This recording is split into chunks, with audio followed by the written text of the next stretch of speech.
All right. So I didn't plan on doing this.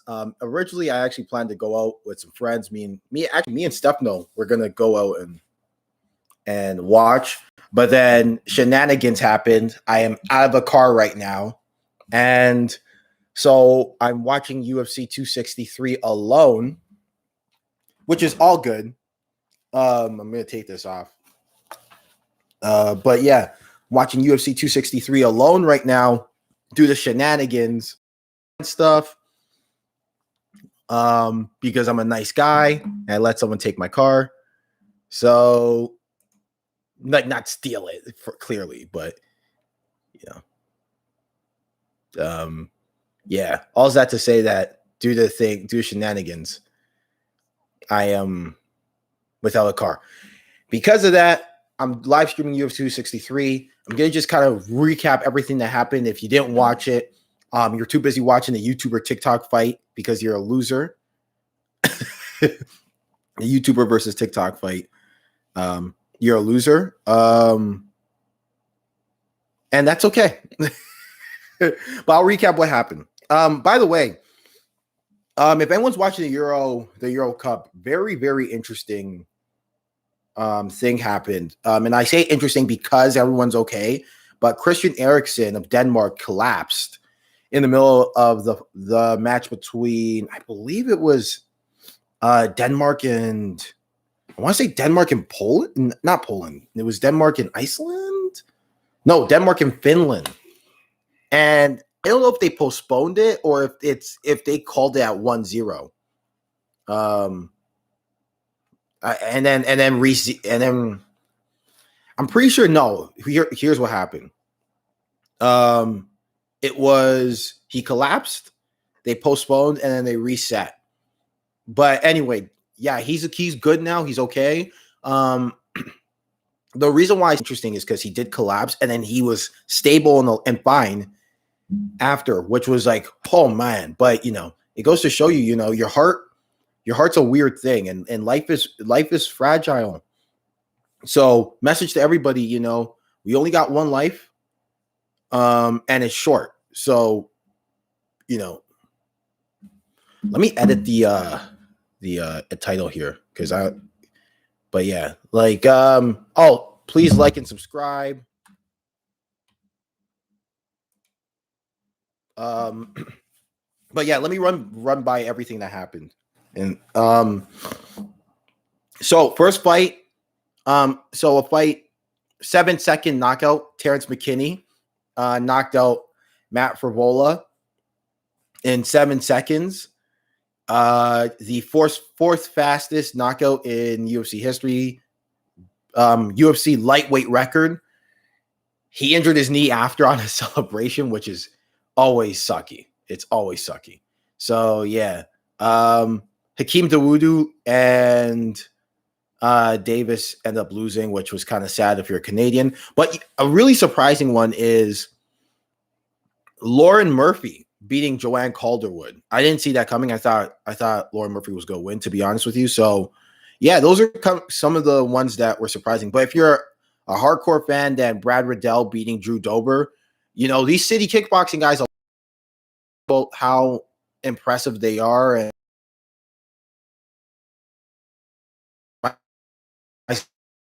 they're striking. We're gonna watch Maya versus Bilal Muhammad. I honestly think Damian Maya could win this fight. I think it's a legitimate competitive fight. I think Bilal Muhammad will win just because Damian Maya is getting older. He really is, and it's unfortunate, because I think Damian Maya 10 years ago would have starched Bilal Muhammad. He would have starched a lot of guys. If Damian Maya, with all he knows right now at 3, was about 32, I legitimately think he could be, if not UFC champion, being Kamaru Usman, because I actually remember him nearly beating Kamaru Usman like 4 or 5 years back. And what happened was he had the back. Damian Maya had the back, and then I want to say Mark Goddard. I can't remember who the ref was, but the ref stood them, like kind of separated them because of inactivity while Damian Maia had the back. And that's not Kamaru Usman's fault. He was doing everything he was supposed to do. He was defending the back take well, right? And doing what he was supposed to do.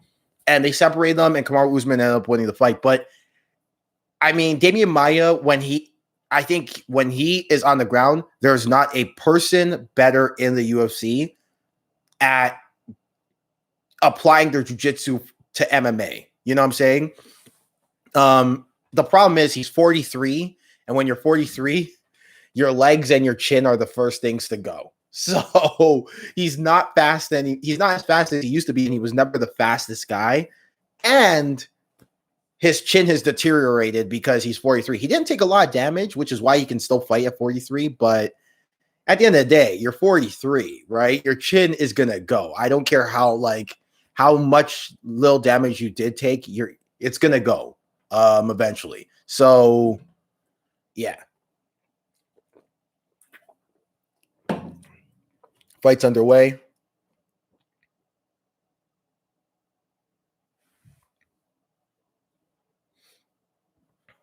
On my very legal stream, I must say, very legal. But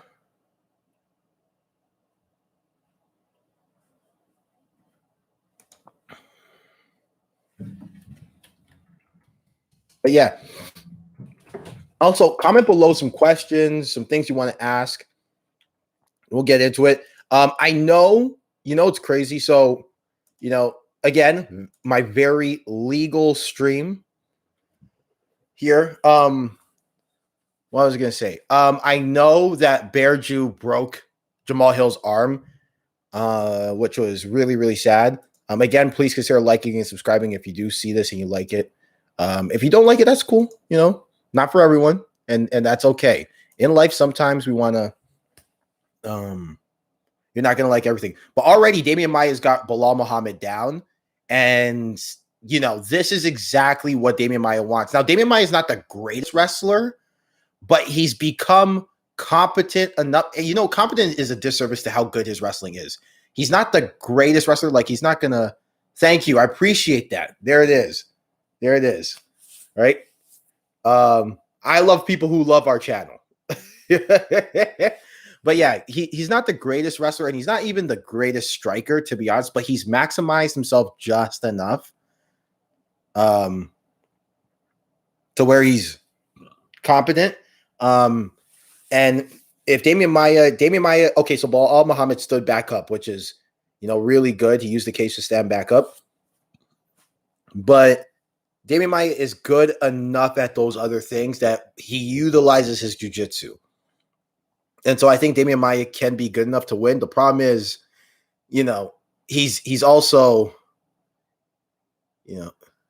he's older. He's older. So if he takes, I would say, 3 good shots from Bilal Muhammad, who, by the way, isn't the biggest power puncher in the world, but I just think it speaks to how old Damian Maia is and how much his chin has deteriorated because, he's older. Like, you can't be. I always say this with people.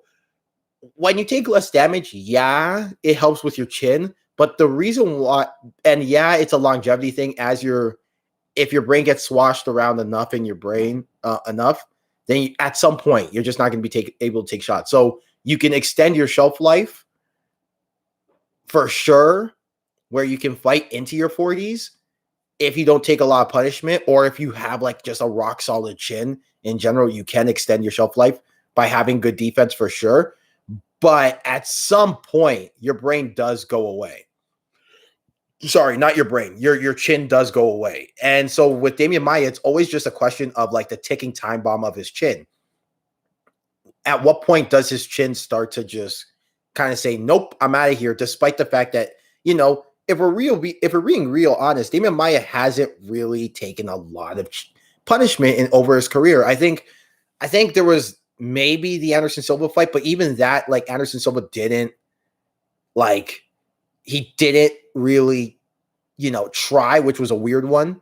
And I think also, and that's the thing too, that's another thing I have to say about Damian Maia. no one ever blames him for his crappy fights, his boring fights. And that's fine. You know what I'm saying? Like, it's that no one blames Damian Maia for his boring fights, because at the end of the day, we know what Damian Maia is. If he gets it to the ground, he's really good. His striking, of what he does, passable, right? In the context of what he does is passable, and he makes a lot of guys look bad on the feet because they're so worried about the jiu-jitsu.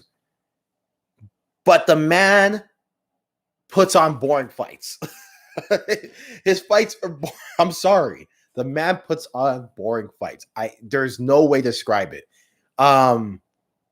There's no other way to describe it. He puts on boring fights, point blank. And so I think people should blame him more. Like the Tyron Woodley one was the one that upset me the most, because it's like everyone got mad at Tyron Woodley to the point where Tyron Woodley lost a GSP fight because they were negotiating that as well as the Bisping one. But I think GSP was already leaning Bisping anyway, and I have my thoughts on why he was leaning Bisping. But, you know, everyone got mad at Tyron Woodley, and it was this whole thing, and it turned into this racial debate, which, you know, whatever. But everyone got mad at him. But no one got mad at Damian Maia for putting on the performance he put on. So it's like it takes two, but everyone blamed Tyron Woodley. That was the one that pissed me off the most. But there's other ones that did that too. Anderson Silva, Kamaru Usman, basically any fight where you can effectively neutralize Damian Maia, but it goes to a decision, is where people get mad at the other person. And no one ever gets mad at Damian Maia for, you know, for lack of a better term, pooping the bed and putting on a bad performance, right? Like everyone else, and that's the crazy thing, is that typically it's the other guy doing what they're supposed to do. It's just Damian Maia can't get a takedown. Damian Maia is basically frozen in air, like, and he's not really pressing because he's gone 0 for whatever for a takedown.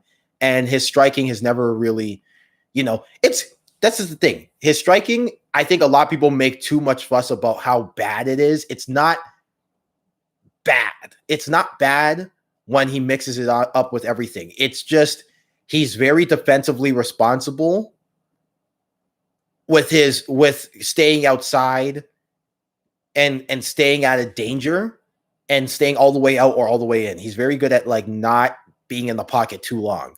Right. But his hands are definitely not the fastest. And he does have a tendency when he gets neutralized on a takedown to just stay on the outside for way too long.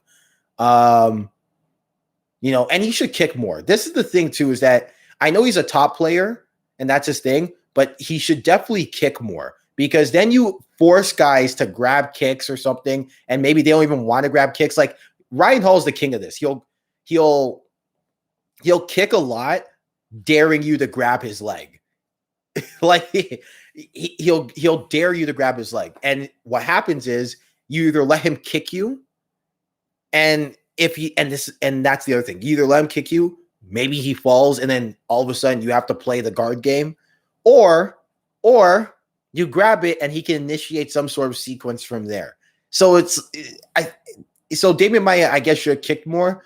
But then again, his jiu-jitsu game is a top game thing. So, you know, and he does it from southpaw, which I actually appreciate a lot. Oh, there's a one big shot by Bilal Muhammad. Yeah, Bilal Muhammad's starting to figure out the timing a little bit, and the takedowns from Damian Maia are coming a little too what's the word? A little too telegraphed here. Yeah, like he's dipping his head from too far out.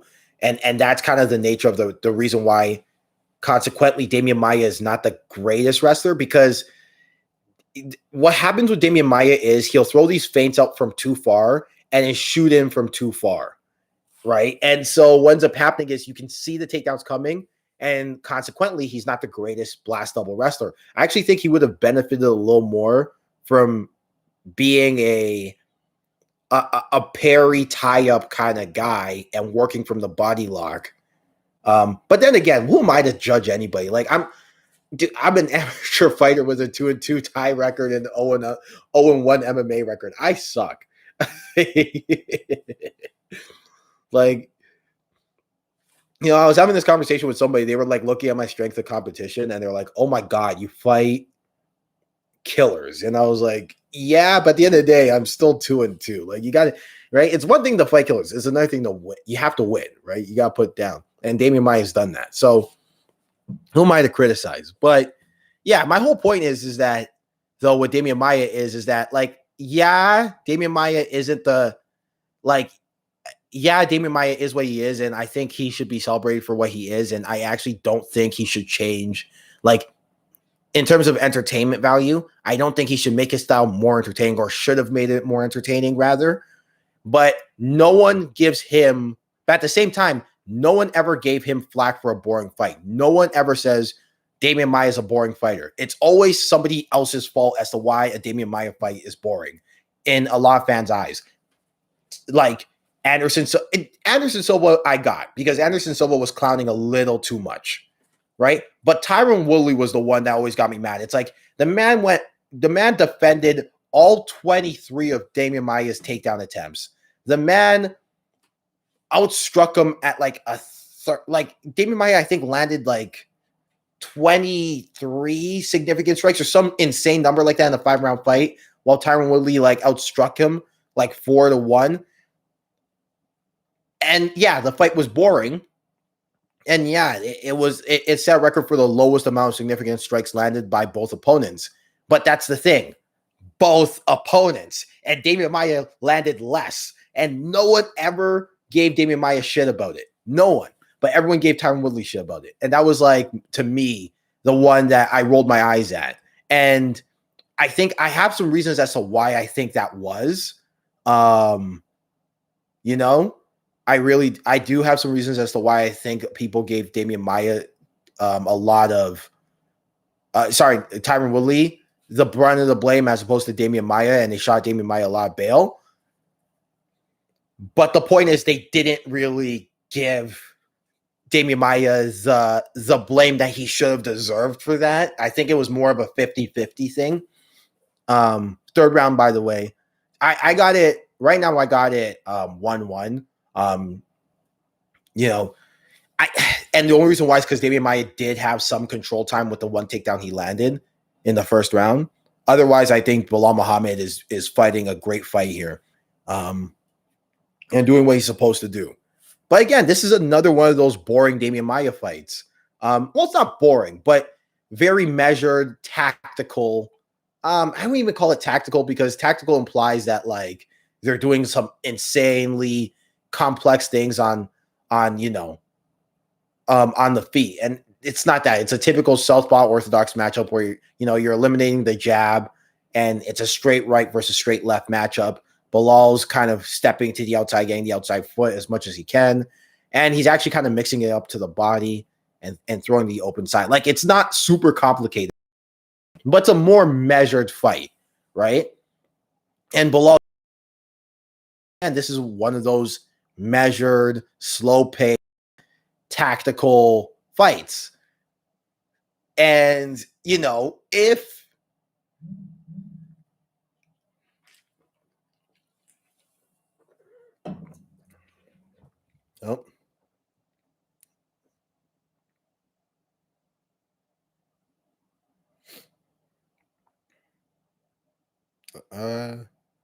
my bad, someone's just texted me.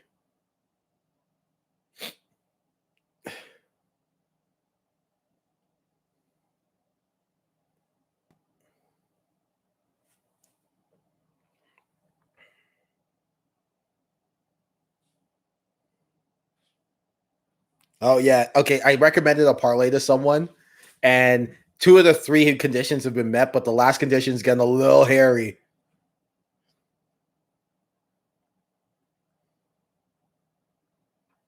But yeah, so maybe I'm going on too much about this. You know what? I actually a little bit.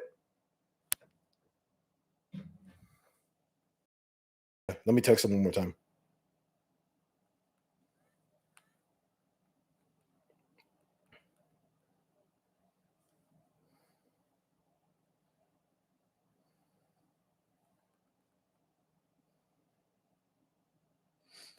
But yeah, like, you know what I do want to talk about? Like, did anyone see that Carissa Shields versus Brittany Elkins fight?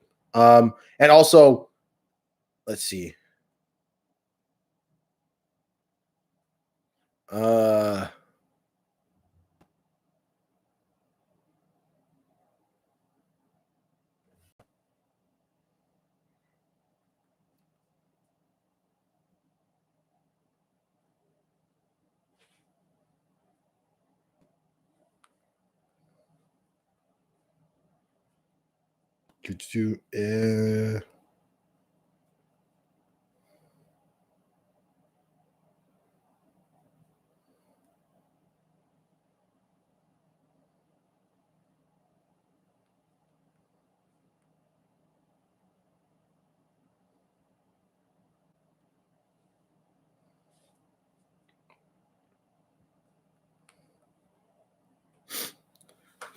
but yeah, okay. Sorry. I'm gonna be texting a lot, man. So basically, okay, so I live in like a predominantly Italian neighborhood. Um, you know what? I'm gonna take that as a compliment. I am gonna take that. I do look like Leon Edwards, and that's a compliment because Leon Edwards is a killer. I think Leon Edwards is gonna murder Nate Diaz. I really do. Oh, please like and subscribe, by the way. It would help out the channel a lot. We're on the road to 1,000, and we are. thanks, thanks, Fab. But yeah, we're on the road to 1,000. We're at like 250. So, you know, help us out. Tell your friends. Tell your friends. Help us out. Thanks, man. I appreciate that. I gotta say, I don't know if you're black, white, whatever, but we as men, just men in general, we don't compliment each other enough. And I know that kind of sounds, sus a little bit to say that like that, but we don't compliment each other enough. And we gotta compliment each other as kings, you know what I'm saying? And our queens too. Our queens need some love too. But we gotta put some positivity out there and compliment our kings and queens. So thank you for that. What was I gonna say?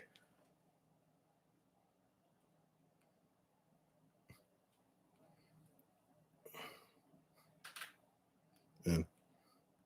I'm gonna tell you about this story though. I can't show them, or else. See, here's the thing.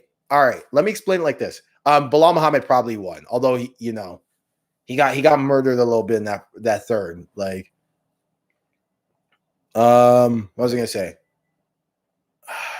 I can't show the fights because one, um, you know, I can get my channel not taken down, but I can get the stream like blocked and taken down. I can tell you what happens. Like, I could be a lot more commentary based. One and two, and this is the other thing. If I show the fight, the stream that is very legal, wink and wink, nudge nudge, it's very legal. The stream that is very legal can get taken down if you catch my drift. Via IP. If you catch my drift, okay? Wink, wink, nudge, nudge. Because there is a certain thing with the stream that's very legal that, if shown, tips somebody off. That's, again, very legal. It's a very legal stream. Okay. They're reading out the decisions. I'm not watching with commentary, by the way. I actually think I'll watch sometimes with the commentary on, sometimes with the commentary off. Yeah, Bilal Muhammad, unanimous decision. Yeah, that's the expected thing. He did his thing out there. I would say he won 2 rounds to 1, maybe 3-0, depending on what you think about that first round. But anyway, hold on. Let me.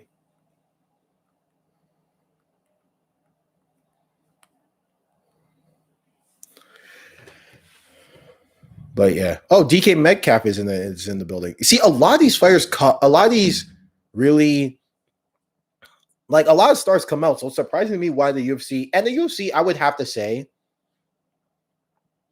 no, he definitely did go easy on them. I think where people get kind of crossed is if, let's say, Floyd Mayweather, like it wasn't that the problem was not that Floyd Mayweather went easy, is that Floyd Mayweather didn't use his mind beyond, I'm just going to go throw this hook and get inside and then use my head movement. And his head movement was definitely on point. But I think that's the thing is that, let's say Floyd Mayweather of 10 years ago, let's say the Floyd Mayweather that fought Diego Corrales fought this Logan Paul and was going easy on him, you would have seen a larger array of offensive skill sets. And I think that's where people get confused, is that even if Floyd Mayweather went hard on Logan Paul, he would have definitely hurt him. He would have definitely knocked him out, but it would have been a lot more like what you're seeing, where Floyd would have hit him with a big shot and missed, and then they would have clinched up, rather than Floyd, going to the body with the body jab. Floyd used to have, I always say this, Floyd Mayweather used to have one of the best body jabs in the sport. It used to break people down a lot. And you don't see it that much anymore. Hold on. Give me a second. I just want to change something. I'll do everyone a favor and see if, okay. Hold on. I'm going to turn this down. Okay. So I'll turn on the sound a little bit. All right. There we go. But yeah, I think this is the thing. He just didn't show that array of skill sets that you want to see out of Floyd, right? And that's why I think people are getting confused about easy, not easy. He definitely took it easy on him. It was definitely a glorified sparring session. But I think old Floyd, or at least a Floyd who, wasn't going through the motions a little bit, would have shown a little more diversity in his skill set that Logan Paul out of there. And the sad thing in all of that is even still with Floyd not going easy, treating it not taking it seriously, and not his diverse skill set, he won the fight 7 rounds to 1 or 8 rounds to 0, depending on who you think. You know what I'm saying? I had Logan winning the first round out of activity, and then that was it. You know what I'm saying? And literally everything else was all Floyd. So even still, Floyd murdered, at least from a scorecard perspective, murdered Logan Paul, right? So I don't know why people are still talk about it like it was this close fight that they weren't expecting. No, it was still, at least scorecard wise, to me, a slaughter. It's just that Floyd didn't show that his boxing mind was still intact offensively. And I think and Logan did kind of stifle him a little bit in the pocket with the clinching and the dirty boxing. And I think that's where people got a little kind of skittish as to what they're seeing. And even on another note, Nate Diaz is coming out. So yeah. I'm gonna turn it up a little bit because I want to hear the commentary. Nate Diaz versus Leon Edwards is happening right now. I think this fight's gonna be so one-sided. I really do. I think this fight is gonna be just an absolute beatdown. By the way, again, please like and subscribe. Please like and subscribe. It helps us out a lot. Please like and subscribe. What was I gonna say? But yeah, on another note, though, before Nick Diaz comes out, I just want to say this too. Clarissa Shields versus Brittany Elkin. Now, the fight went. I cannot stream, guys. I cannot stream it. I explained why I cannot stream the fight. I can't do it. I can't do it. I can play the sound a little bit, but that's the best I can do.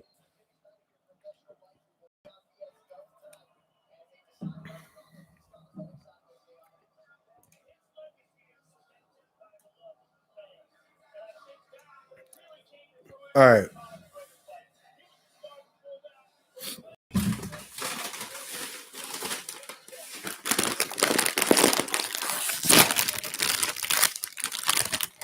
To be honest, I wasn't even planning on live streaming.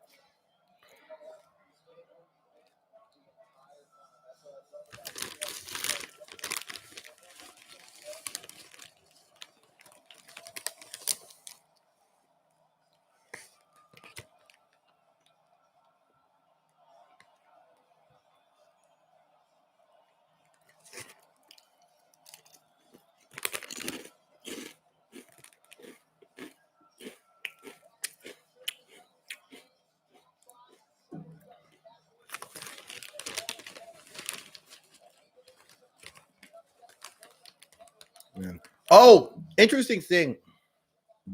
No, but brother, you know what? I know where you can get the fight. Well, we'll talk. I just can't say it out loud. If you get my drift, that's the best way I could say. But yeah, Jamal Hill's arm, by the way, is like for me, I guess, why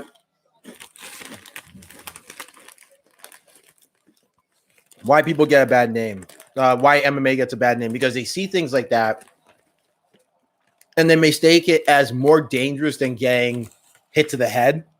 Like let's say a boxing fight, and it's clearly not the case. I think everyone to a man who knows about fighting would rather a broken arm than, post-concussion symptoms.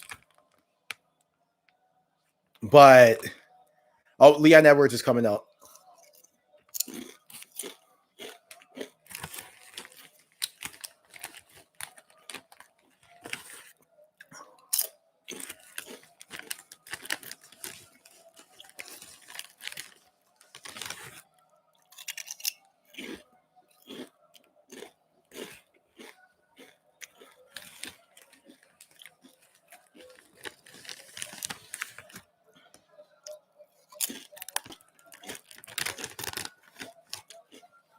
But yeah, someone help out my boy Jeffrey with a stream,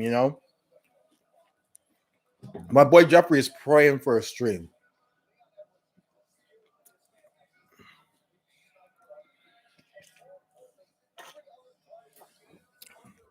But yeah, Leon Edwards is gonna. I have this thing between Leon Edwards and Nate Diaz being so one-sided. It's not even funny. Oh, a second. I need.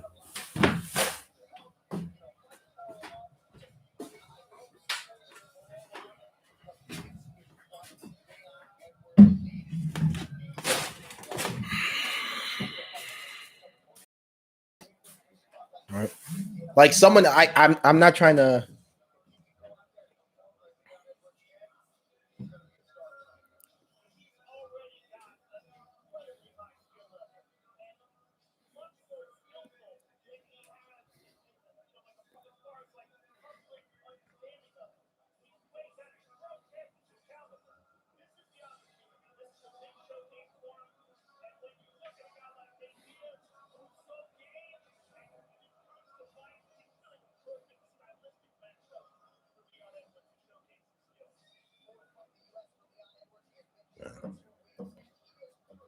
But yeah, if Nate Diaz wins, I gotta say this: if Nate Diaz wins, I don't mind a Nate Diaz versus Kamaru Usman.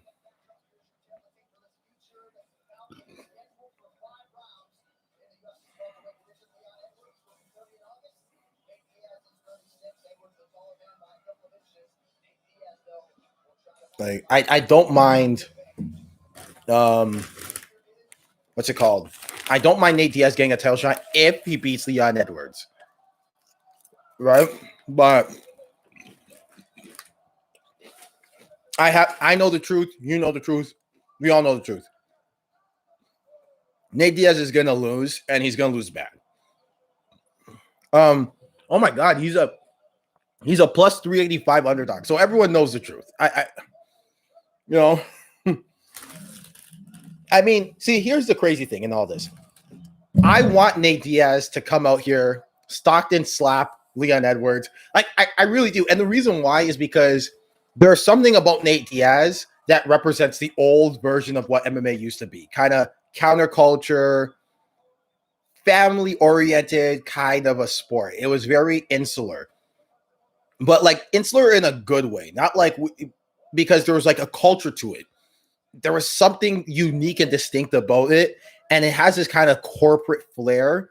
And Nate Diaz is kind of the last vestiges of that old, you know, kind of rawness to MMA that used to exist. And everyone knows what I'm talking about. It's like back in the day when people used to wear tap out shirts and affliction shirts. Never back down was a thing. Bully beatdown was a thing. You know, there was something to it, and now it's kind of lost its it's kind of gone a little more corporatized, and that's fine. Like, here's the thing about the sport. If we wanted the sport to grow, we had to make it a little more mainstream and marketable.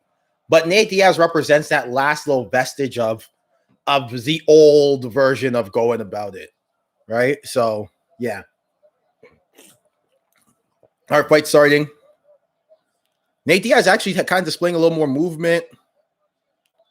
Well, Nate Diaz, Leon Edwards going in southpaw, kind of going up against Cage. Here's the one thing about Nate Diaz that Nate Diaz doesn't have to worry about is that he doesn't have to worry about a wrestler putting him through the grind cycle like, let's say, the higher levels would do. And I think that will help him out here for sure. But Leon Edwards will hurt him from this range.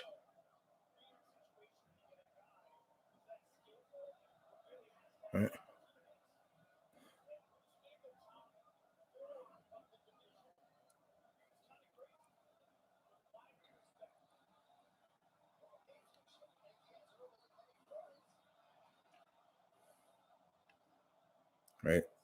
Right.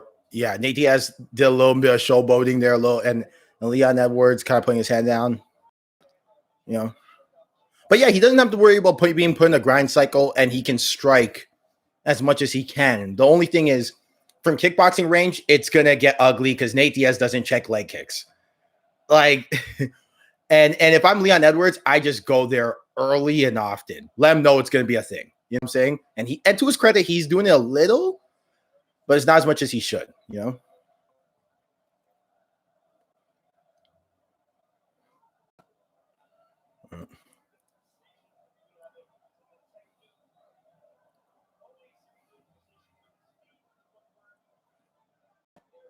So yeah, like right now, Leon Edwards controlling the center of the cage. Nice check right by Leon. Just goes back to orthodox by Leon. Nate kind of like keeping him at bay with these feints. Like, this is the thing about Nate too. He does these like little like feints, like almost kind of street brawler style, you know. And what I mean by that is like there's definitely technique to it, but like there's kind of an unorthodox kind of like bring the hand down, come over the top with it. That does kind of, at least in the early going, will mess somebody's timing up. And so Leon Edwards taking this measured approach, I'm not surprised by it. And the other thing is Nate Diaz is kicking a little more, which is interesting, you know. But again, Leon lands that nice right over the top.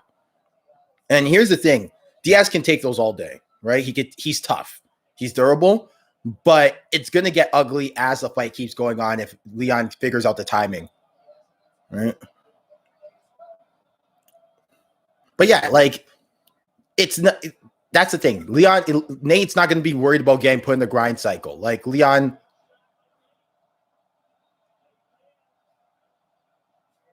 not going to take him down, right?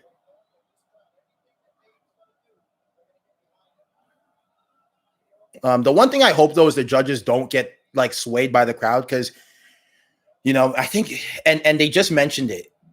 When Nate lands something big, right? When Nate lands something big, wow, he took the back. That's not what you want to do. Nate Diaz is really good on the ground. underrated on the ground. I think what Leon should do is keep this fight in kickboxing range. Keep it in kickboxing range or clinch. Do not.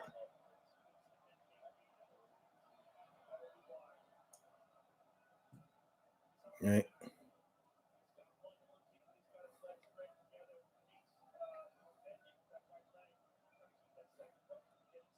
Right. So good defense by Nate, doing an underrated thing right here. He's lifting his knee up and trying to kind of shimmy his shoulders to the mat. And what that does is, Leon turned it around, and now he's on top here. Right. He's got something around the neck. Nate grabbing the collar tie. Not collar tie, sorry. He's grabbing the wrist control from back mount. Or rear side mount, depending on what your coach calls it. But Nate's doing this really, really underrated thing. He's keeping his knees above his hips to prevent Leon Edwards from getting full hooks. And Leon doing a great job of actually getting a hook in and being patient with it. A lot of guys, especially when they're new to MMA, once they get the truck, because Leon had the truck.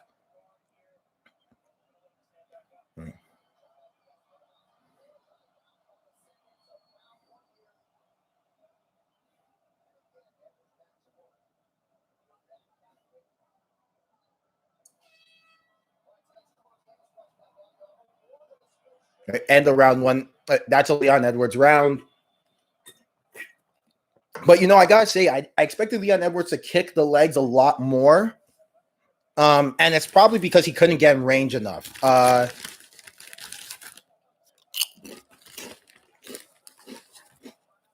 yeah, I don't think Leon Edwards should spend as much time as he did on the ground. But for round one, okay. Right? Get the takedown. Score some points. All right.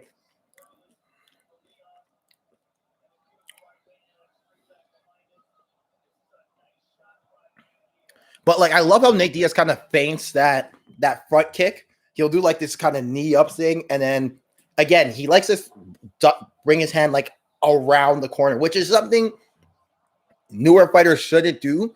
But Nate Diaz is doing it to draw the hands low or to get the hands away from the head of his opponent, like his opponent's guard low, so that he can come over the top. So there's a method to the madness there, right? There's a method to the madness there for sure. Another good calf kick by Leon, and this is what he should be doing. Stay out there. Just kick. Don't. Right? Because Nate's not going to check him. That's the thing. Nate's not going to check him. And you'd think someone who has such a weakness would work on it a little bit, at least work on how to retract the leg a little better. But he stays so heavy on the back leg, that he doesn't, again, with that nice straight right by Leon and a good check left. Right. But see, that's the thing with Nate. He's so boxing heavy. His stance is so long. But the other thing too about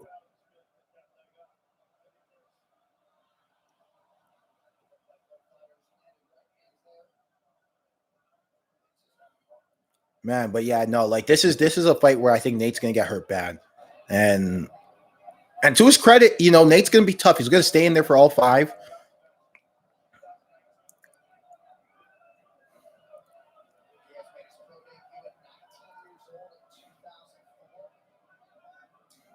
Okay.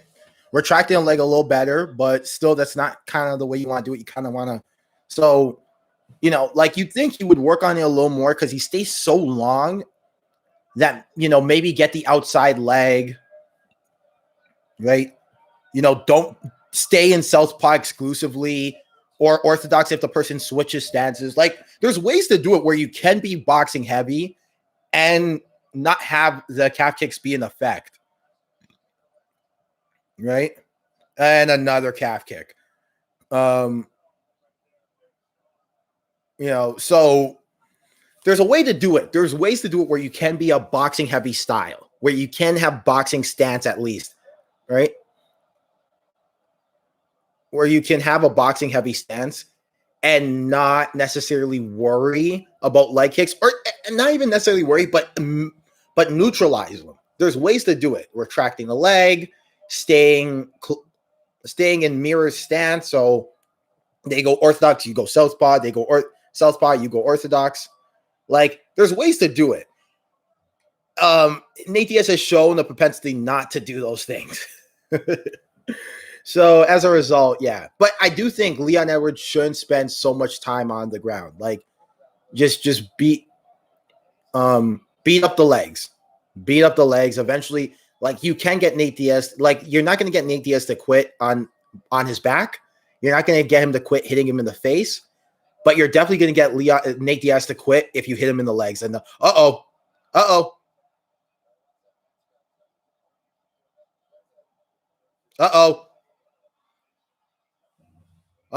Leon Edwards. Oh, he got out. Okay, I was going to say, Nate Diaz had a heel hook. Nate Diaz had a heel hook, and it could have. Leon Edwards with another calf kick, and Nate Diaz felt that one. Right. And here's the thing: he can do that all he wants, but at the end of the day, he's got to win. So he's got. And another good shot. Leon Edwards is throwing this nice short left, like the short left and right combo from orthodox. He's throwing this left hook, short left hook, a long right from orthodox that's coming out so quick and is hitting Nate Diaz behind the ear. And another one, right? So it's not just like, hey, stay outside, but he is hitting him hard. And another calf kick, partially checked by Nate. So yeah. Right. So now Nate's going in there for a clinch and a body lock here a little bit. And I think, you know what? I think, honestly, if there is a path for victory for Nate, it's here. He's in the clinch here. He's putting Leon up against the fence a little bit. You can't, I think if you turn it into a wrestling clinch, right? I think you can beat him up a little. You can beat Leon Edwards up a little bit. Backing with a wrestling style clinch. The problem is if you go a Muay Thai style clinch, it looks like Leon got cut a little bit. But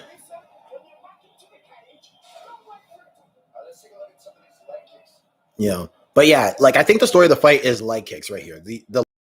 And it's not just the leg kick, it's calf kicks and kicks right behind the knee that are giving Nate Diaz a lot of trouble.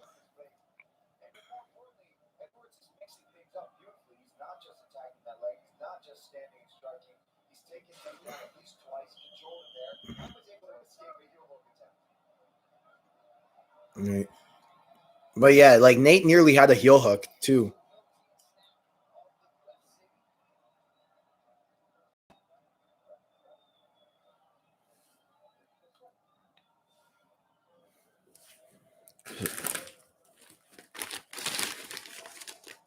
Oh, an elbow in the clinch. And this is the problem, right? Nate can't just stay in, like, Thai style clinch. He's got to back him up against the fence. They're two different styles, right?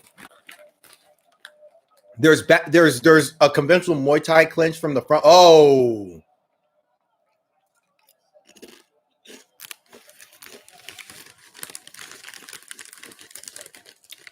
this is what makes me, like, sometimes question as to why the commission will allow this to happen.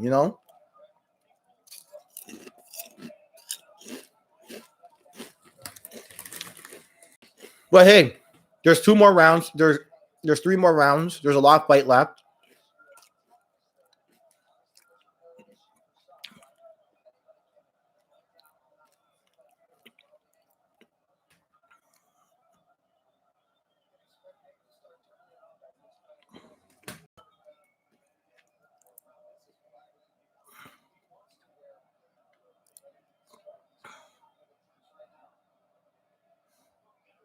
But right now, I'd say 2-0 Leon. I wouldn't say it's a 10-8, but it's 2-0 for sure. I wouldn't say any 10-8s. But yeah, Nate's got to avoid backing up. He's got to really cut Leon off here and beat him up.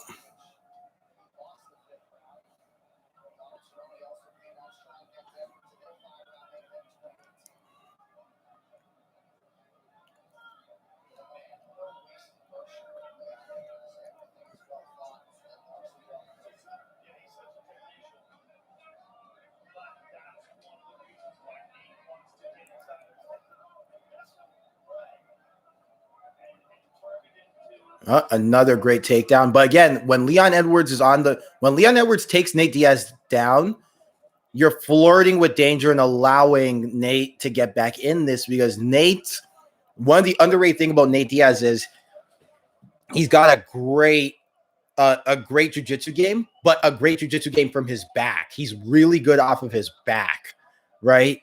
And really good at initiating scrambles. Him and his brother both are really good at that. They initiate scrambles really well. So when you do this, you have to be careful, right? You can't flirt with danger with these guys. And a couple elbows. And as I say that, Leon Edwards lands some elbows, right?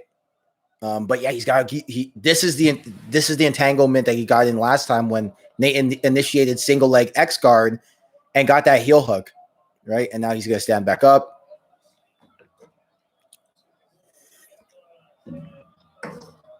Right, Nate's cut. Nate's a crimson mask right now.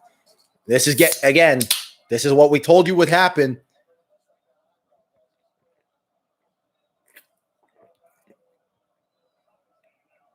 Right. Okay.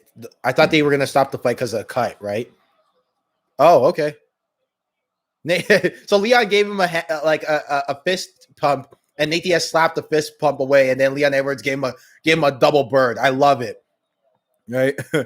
He was like, so basically what happened was Nate Diaz had to fix his cup for a second, and Leon Edwards gave him a little fist bump to say, "Hey man, you ready to go?" And then Nate slapped that away, and Leon gave him a double bird. Love it. That's exactly love it. It's fighting, right? It's fighting, you know.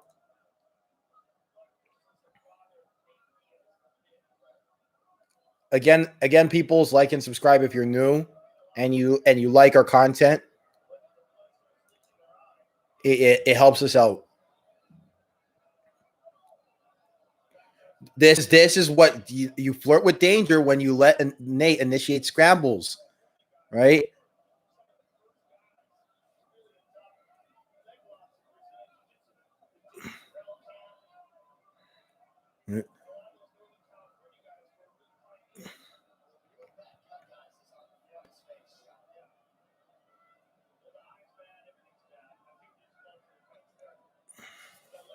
Right, Leon Edwards got the back. He's trying to change it into but Nate's back up.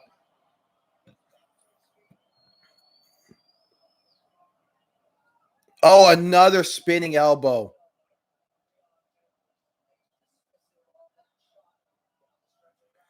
I don't think Nate's landed anything meaningful in this entire fight. Besides, actually, you know what? That's a lie. First round, he landed a nice right hand.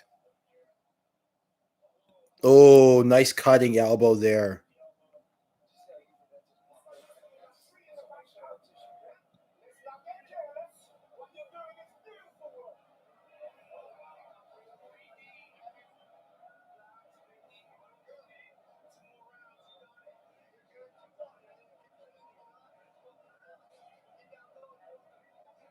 There's a cut above Nate Diaz's eyebrow, and then there's a hematoma right where the eyelid is. So I think they're gonna really take a look at that hematoma where the eyelid is, because that's the main concern. I mean, unless the cut's deep. If the cut's really deep, then that's obviously the concern, because then if it's going to the skull, you're initiating some bad bleeding there. And the cutman did a really good job of stopping the bleeding there, I gotta say. But I think the main worry I think the main worry too is the eyelid, because if the hematoma over the eyelid grows, then it stops Nate from seeing. And when it stops it from seeing, even if Nate wants to fight, fight's over, right? Because the ref has to stop it. Well, not the ref, but the doctor has to stop it. Because that not only is it like, hey, you can't see and therefore more bodily harm can happen to you, but it's also like if there's pus that comes out and things happen, that's eye damage. Oh, okay. Nate's starting to land a little bit in this fourth. He landed 2 good rights and a partially checked leg kick. Okay. So,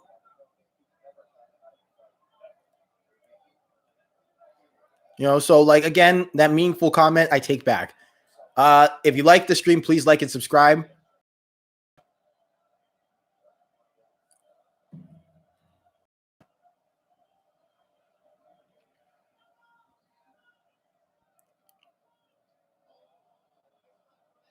Well, Leon Edwards tagged him hard with a left.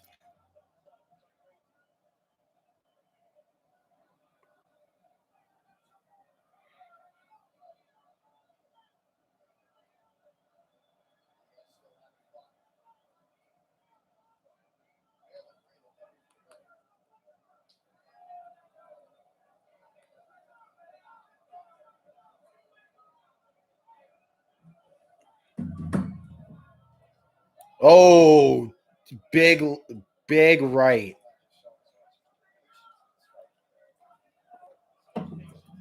Oh, I gotta get that. All right, give me a second. I got a right hand by Leon. I gotta get something to clean. Oh, this is getting ugly.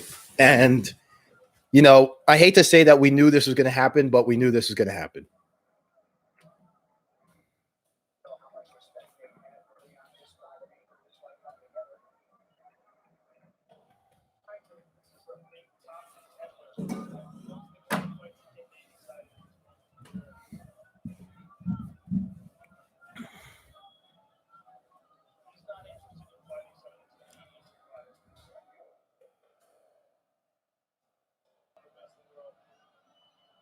Uh-oh.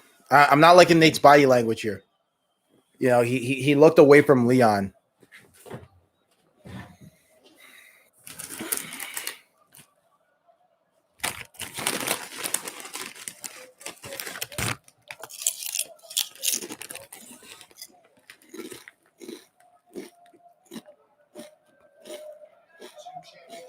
Oh.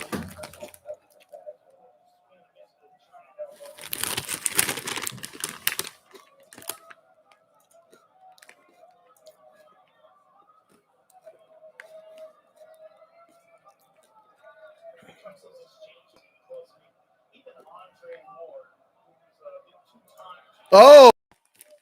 No, don't.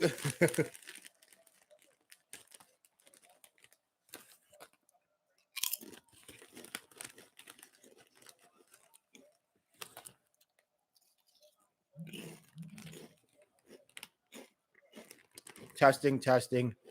Making sure the stream is okay.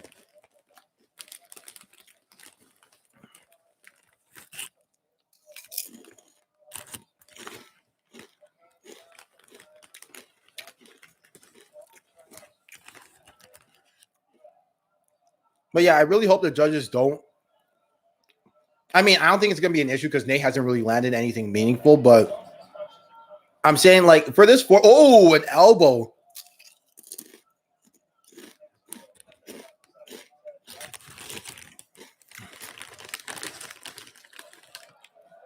Oh.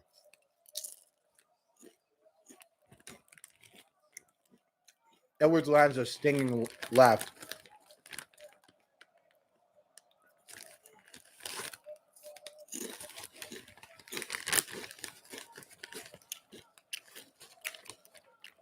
Okay, so here's the weird thing. Nate's landed against strikes. And I have to go back to see where those 43 came from because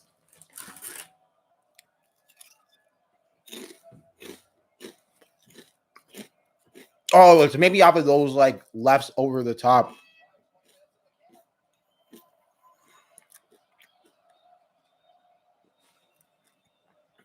You know, like because that's still a Leon Edwards round. But what I caution is that if Nate Diaz, let's say Nate Diaz lands something meaningful, ooh, nice elbow. But let's say Nate Diaz lands anything meaningful, because the crowd yells louder, inherently, just subconsciously, it sticks in your mind more. If it sticks in your mind more, you're more inclined to give it to Nate Diaz.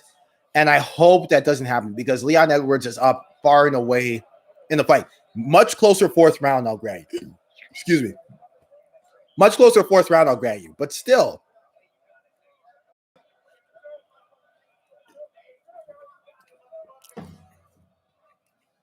he doesn't need you got it. He needs retract the leg, front kick, feint the front kick to bring the hands low, and initiate boxing.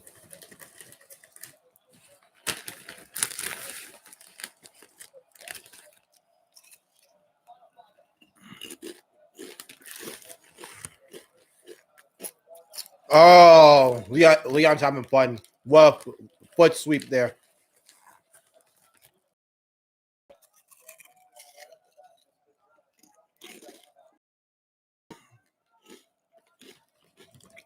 I like that foot sweep by Leon Edwards. That sends the message of, hey, you can come forward, but I have tools to mitigate that.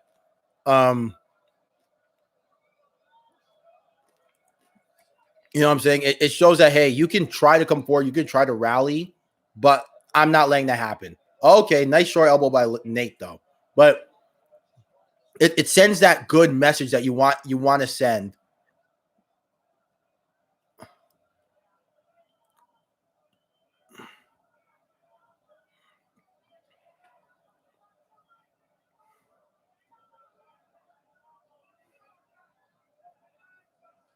Oh, another good short elbow by Leon Edwards.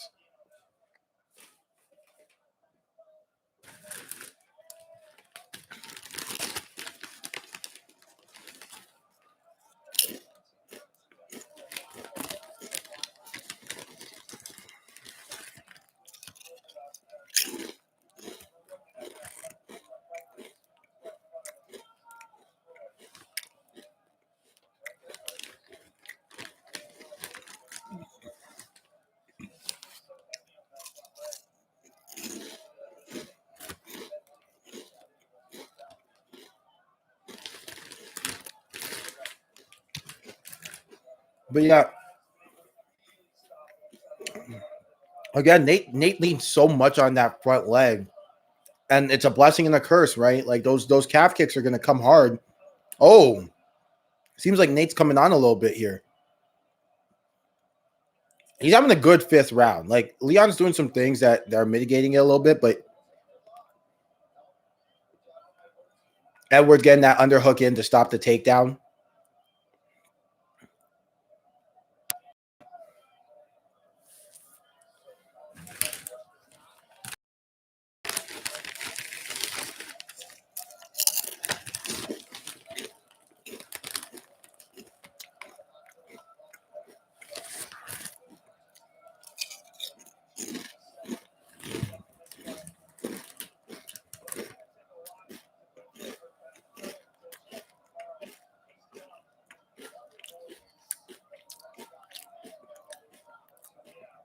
But yeah, this is the thing with going into a boxing stance.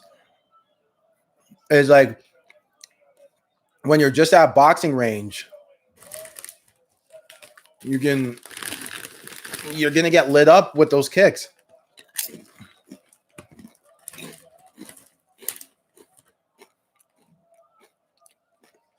See, Nate has landed a couple Stockton slaps, and during the Stockton slaps, Nate will point. And if I'm Leon Edwards, I just say score check because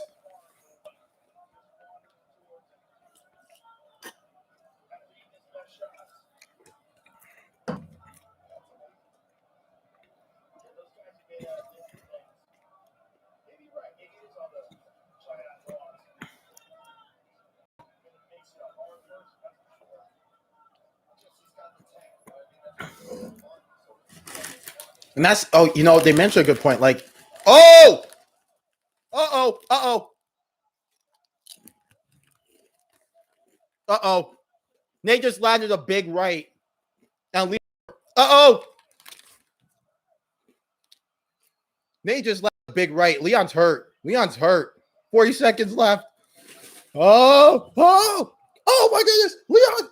He hit him again. Leon's in trouble. After winning. Could you imagine winning for four rounds, 4 minutes and 40 seconds? 20 seconds left. Leon's in trouble. He looked at the clock. Nate.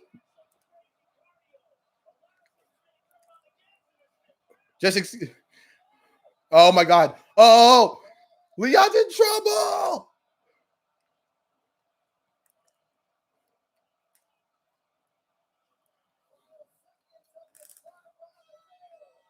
Oh my God. Nate. If Nate had more time on the clock. If Nate had more time on the clock.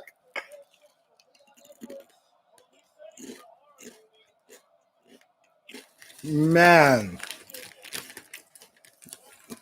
Leon towards the end got clipped with a hard, I think it was a left actually. It was a hard left. He got careless and Nate turned it on. Yeah, it was a hard left. He hits him with a Stockton slap and then a hard left. And yeah, Stockton slap left hand. And Leon nearly lost. nearly gave it up. Nearly gave it up on that.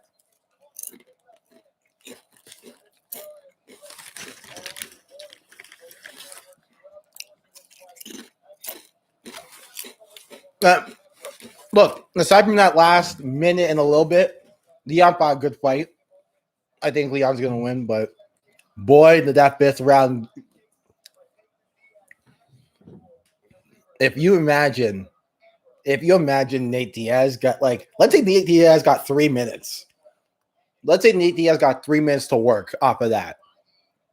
Right? I really like the message that sent the fifth round too. Like he hit them with a good foot sweep to send that hey, I'm not gonna fight defensively in this fifth. Not necessarily not fight defensively, but I'm not gonna fight scared in the fifth. You're gonna get this work. And it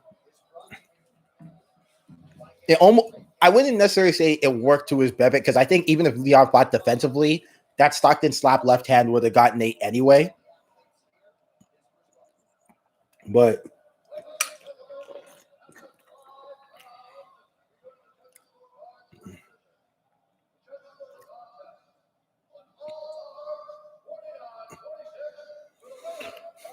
$49.46. Hold on. 49.46. Leon Edwards won 49.46, by the way. But 49.46. What other round? For sure, the fifth round is Nate Diaz, but what other round is there?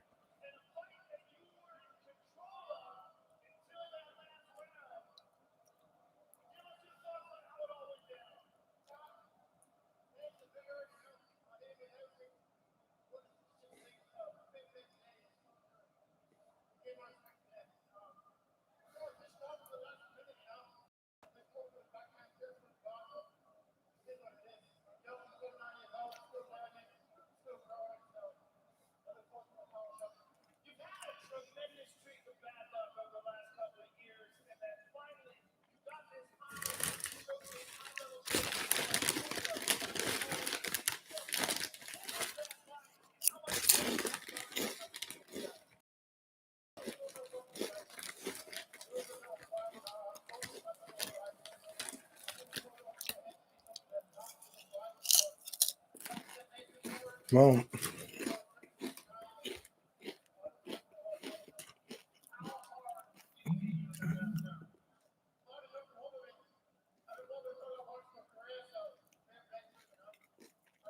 man, if let's say Nate had Nate in the 5th round, Stockton slap left hand, rocked Leon.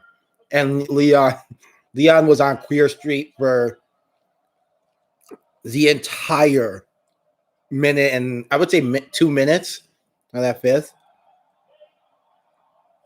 So imagine they had, let's say, 3 minutes to work with off of that.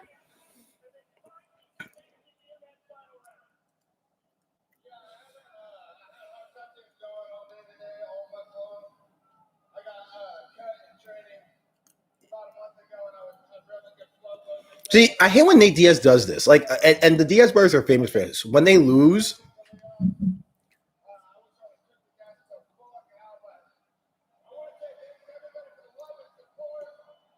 like, I hate when they do this. Like, and it's a wonder why they're so loved. Well, I know why they're loved, but when they lose, they are the most subtle sore losers. And these guys, the first thing he goes, I got cut in training. I couldn't get going all month. I had a bad camp. Okay, can you at least just say Leon Edwards was the bear man, you know?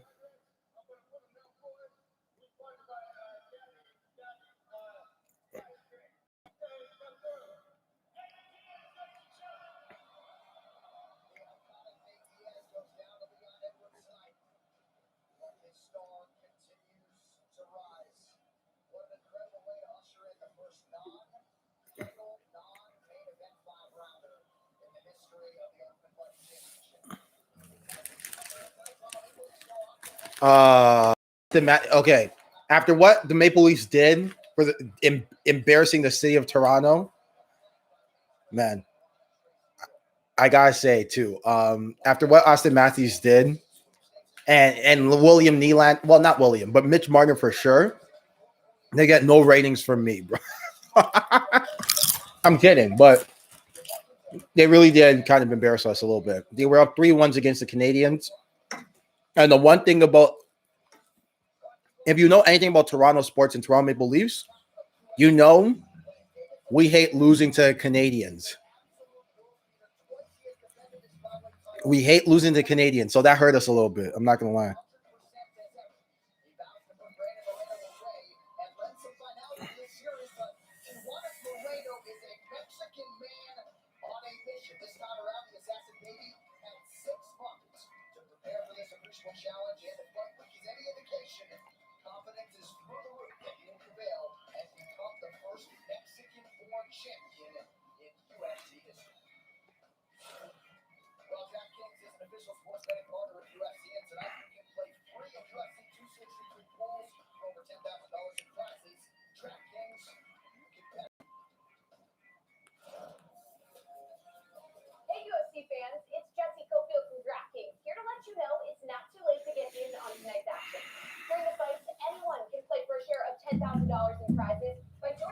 Please like and subscribe, by the way. We're into the co-main now.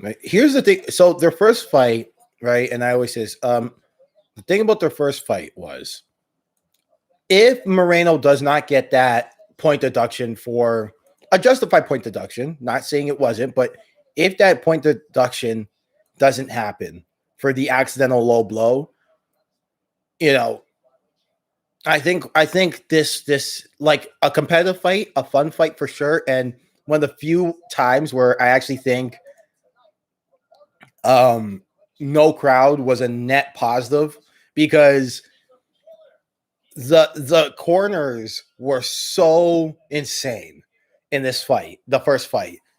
That's such a thing no one talks about is just how loud the corner was. One corner speaking Spanish to the top of their lungs.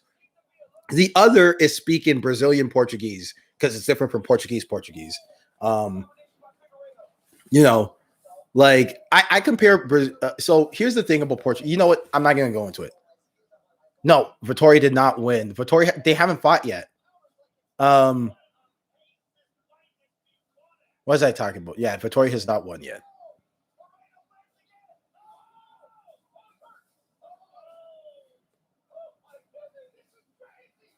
Right. But yeah, like the first Davidson Figueroa versus Moreno fight, definitely a crazy fight. But for sure, I would have given it to Figueroa. Right. I would have said 3-2, 3-2. And so because of that, because of the point deduction, a draw. You know.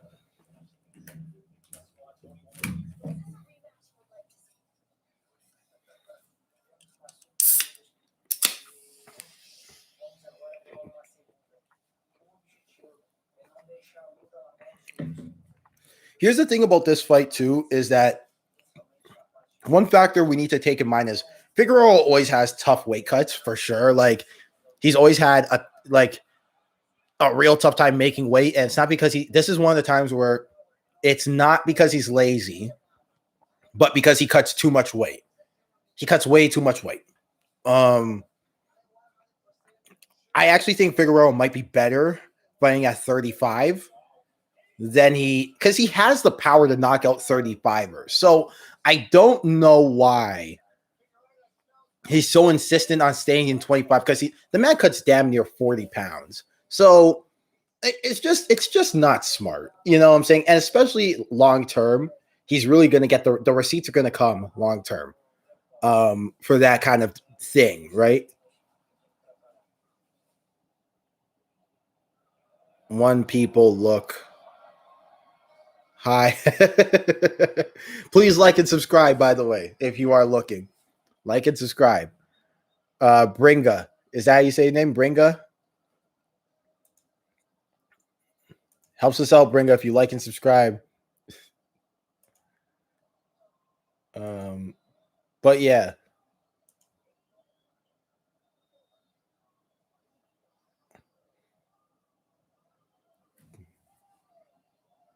Greasy. All right. I mean,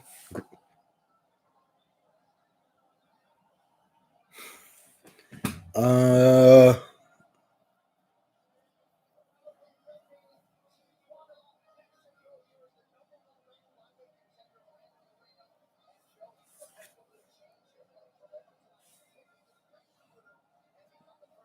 um, two more fights left, and then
can't show the fight. Sorry about that.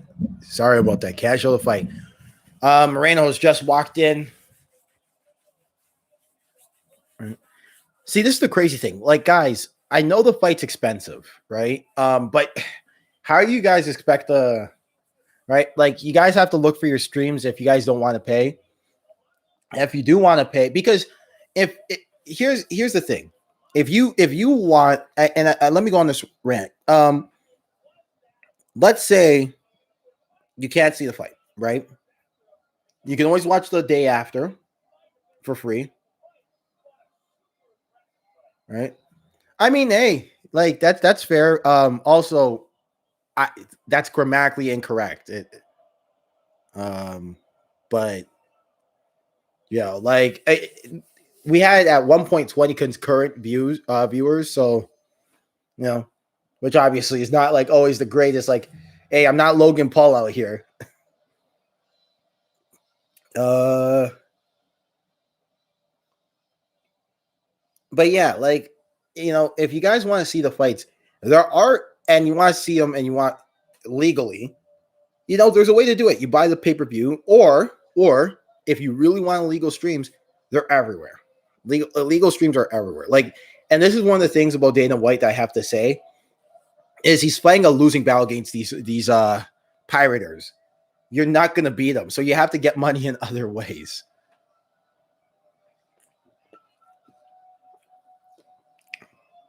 Right? I'm sure. No, see, and this is the thing. People are definitely gonna like your restaurants, right? Large parties, things like that.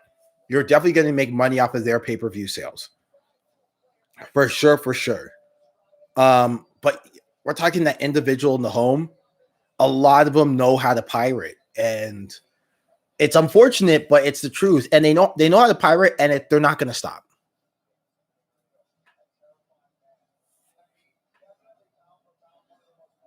So.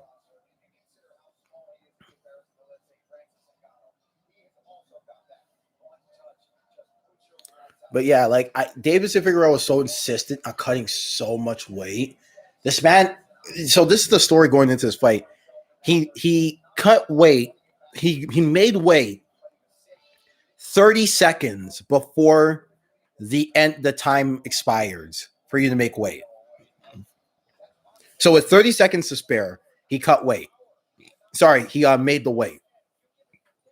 Excuse me. 30 seconds to spare. That's crazy. That is crazy.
Let's see. Okay. All right. So the announcing people in, they're gonna dim the lights. Co-main event time, guys, by the way.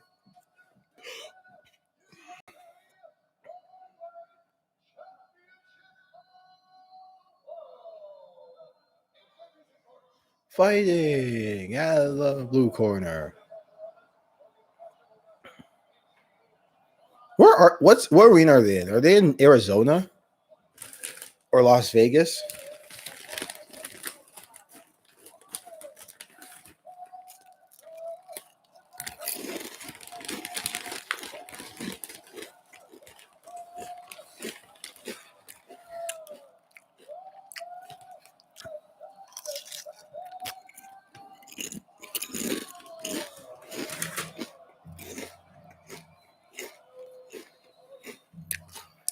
I'll say this.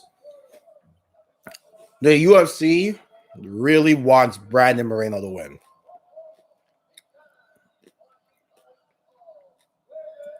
Like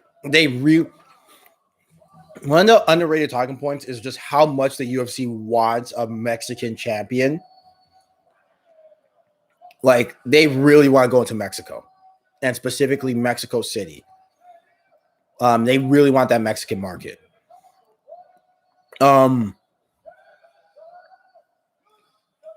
one talks about just how influential that the Mexican market and the Filipino market was in saving boxing when it needed saving. At a time where the American market was a little diminished and interest was lost and it was going to UFC.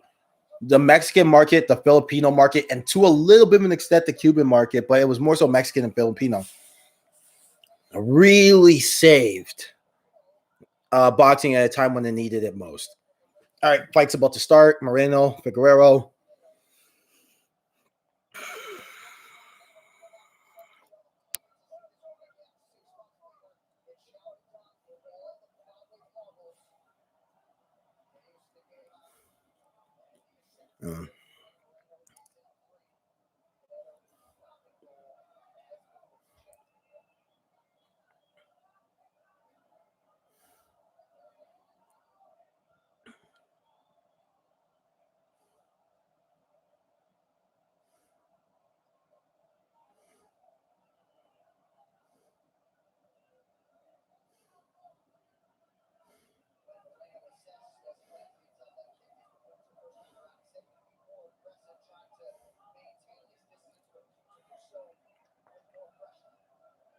Oh, good job by Moreno.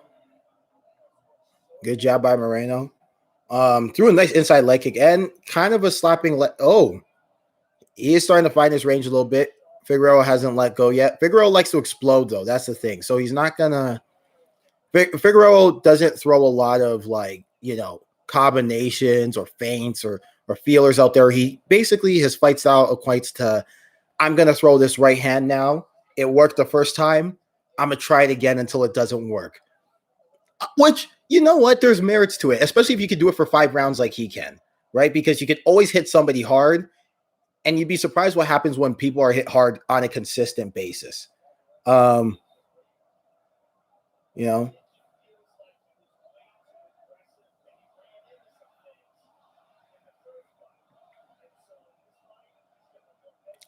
right there it is. See, already that power left hook that he likes to throw. Like, so, like Figueroa likes to explode. So I'm not expecting him to, at least from a combination perspective, win the first couple of rounds. But I expect him to be defensively responsible, defend stuff a lot, just get out of range and land something powerful. Right. But the thing about Moreno is Moreno looks like he knows that he can handle Figueroa's power a little bit. So I gotta give him credit on that. He's not afraid of the moment. You know, yeah.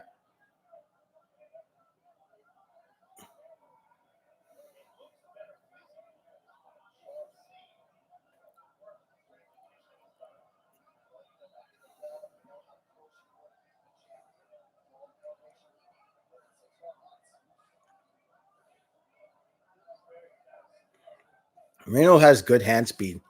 Oh, good elbow by Figueroa, but return elbow by Moreno.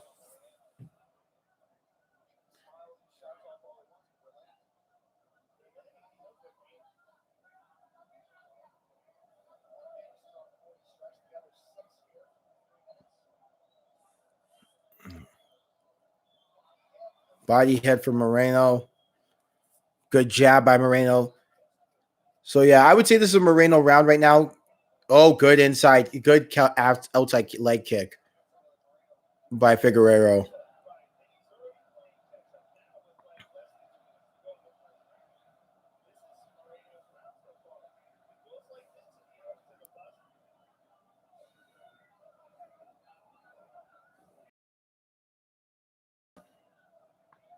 Ooh, he tried to hook him. Moreno, good body head.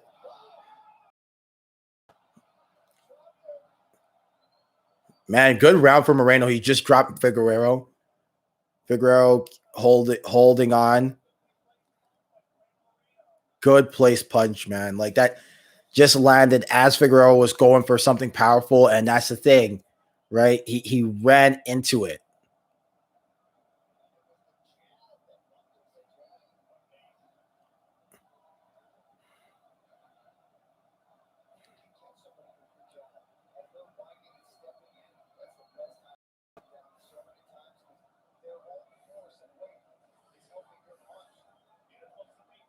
Man, good sweep by Figueroa.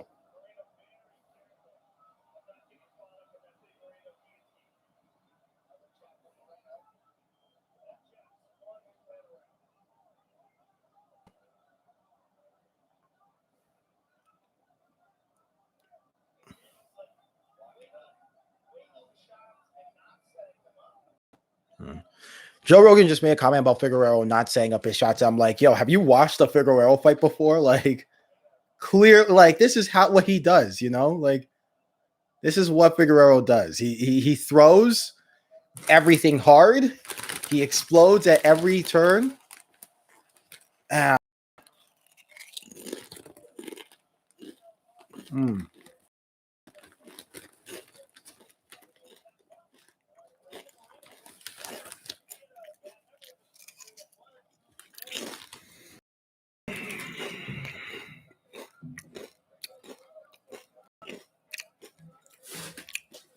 But yeah, definitely a Moreno round there.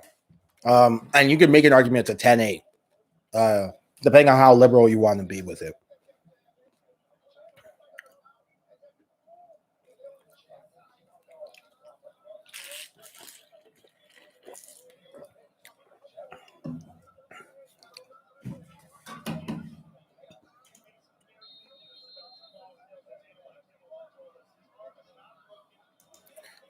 Okay. Updated news. Jamal Hill's arm is not broken. So there's some good news there. His arm is not broken. It was dislocated and they popped it back in. So as crazy as that looked, it's not broken.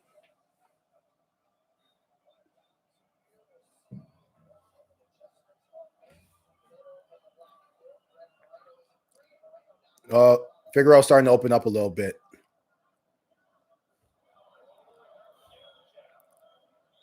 Moreno's jab is looking real good, man.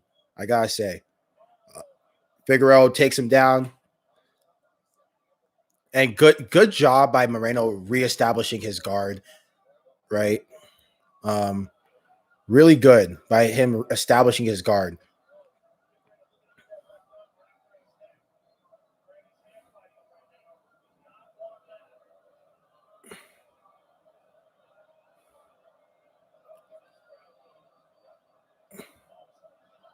You know, I gotta say with this crowd, see, this is one of the things I didn't like about the crowd is when at the second it goes to the ground in a fight where you expect it to be a standing matchup, they boo.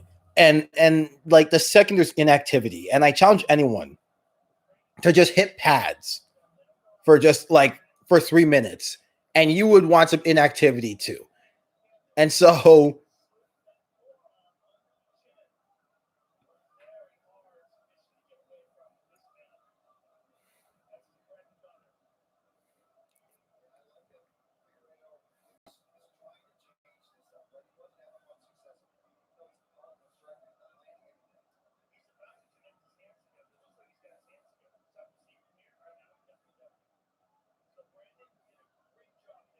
wow, good job.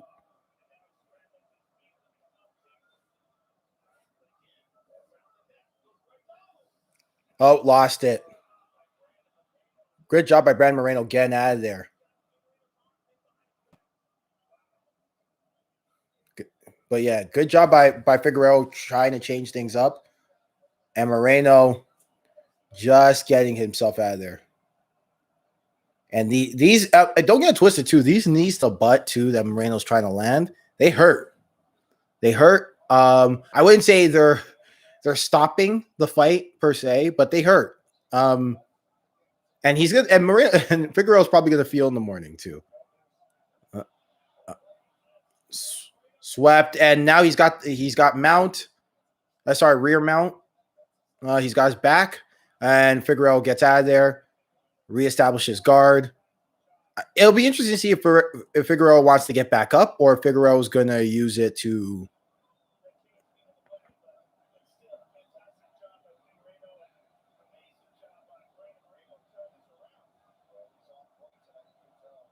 Man, I gotta say, like Moreno is fighting inspired tonight. He's got, like, he fights inspired all the time, but ooh, good elbow from bottom.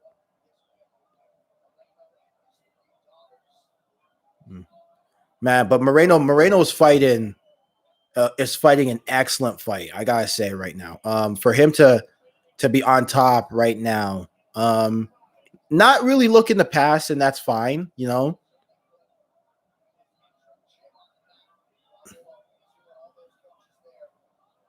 Really nice, these really nice short um elbows by Figueroa and guard.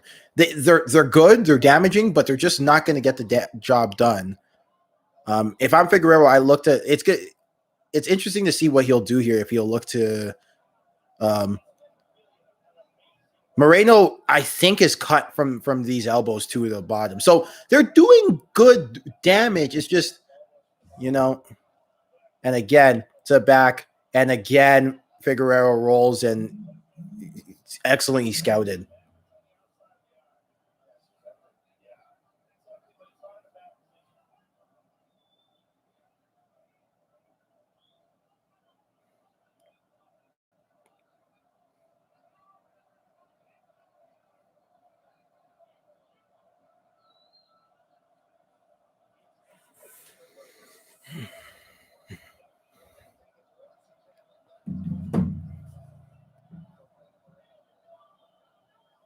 Another good elbow by Figueroa from bottom.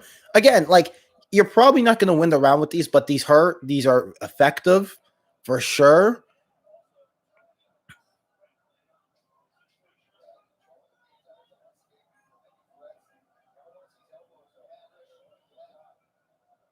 So yeah, I'd say Moreno's up 2 rounds to none right now. Um, the thing about Moreno's okay, so Moreno's got bumped, but it's not in a position where I would worry. It's not like the Nate Diaz fight where it's like around the eyebrow or the eyelid. It's like side of the eye.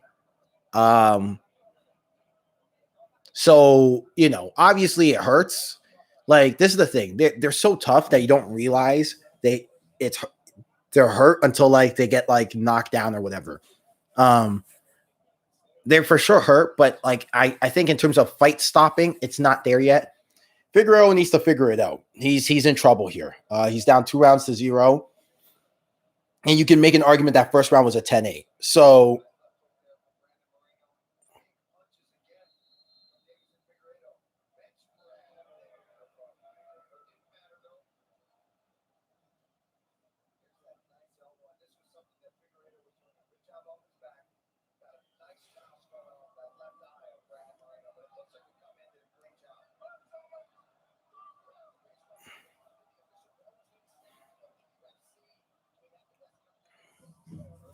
so yeah, like Figueroa's got to figure this one out. He's down 2 rounds to zero.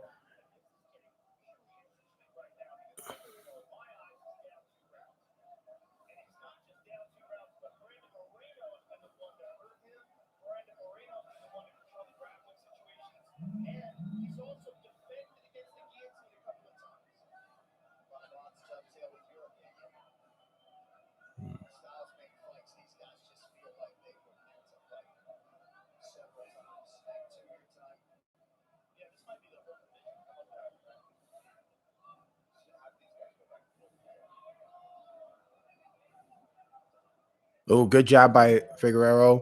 Getting his head off the center line and landing. Good spin kick.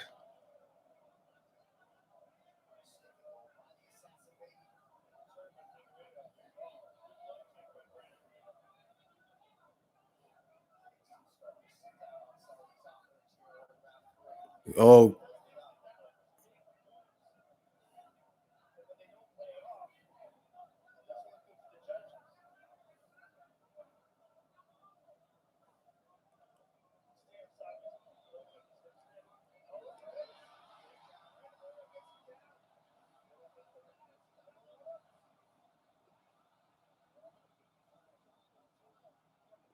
He's got a body triangle hooking the back. Now, I don't know Figueroa. This is the thing, though. I don't. Doesn't look like he's got anything with the body control.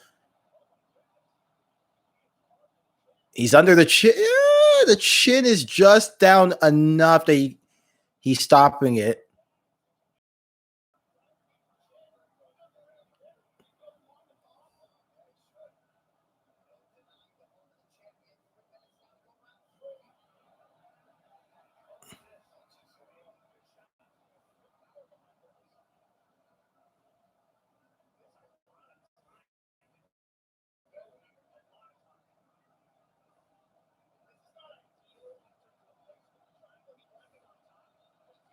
Oh, he's got it under. He's got it under. He's under the chin. He's tapping. That's it. It's over. Moreno's the new champ. Man, Dana White is just over the moon.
Man, Brendan Moreno.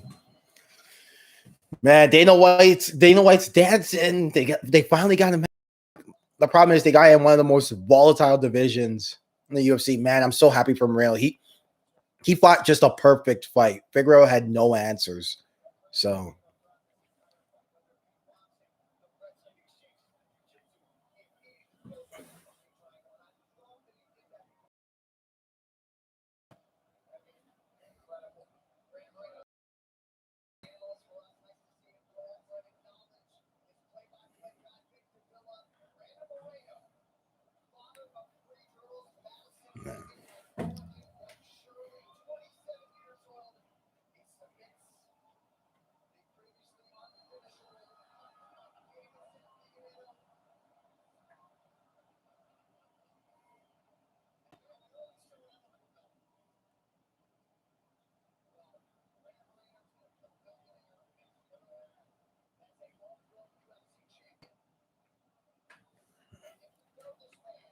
man, Brandon Moreno super deserves it, man. This just tooth and claw fought.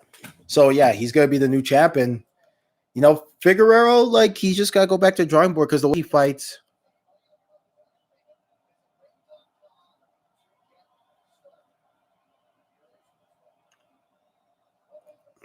Fights in claws. So yeah, he fight the way Figueroa fights might need an adjustment, but I don't know if it does. Like, I just think Moreno just really like you can look at the look on Dana White's face. He loves it. He loves it.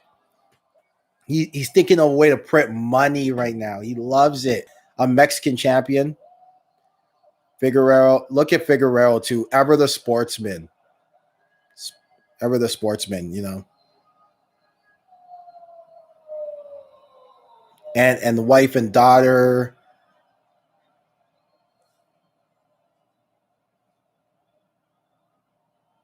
Wow. Wow.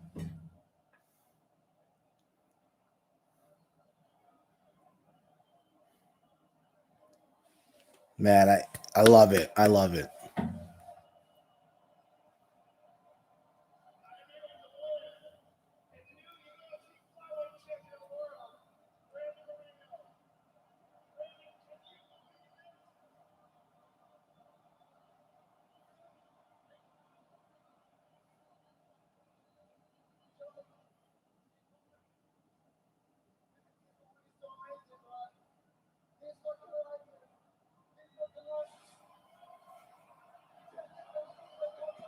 Man, I'm just gonna.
All right, Izzy versus man,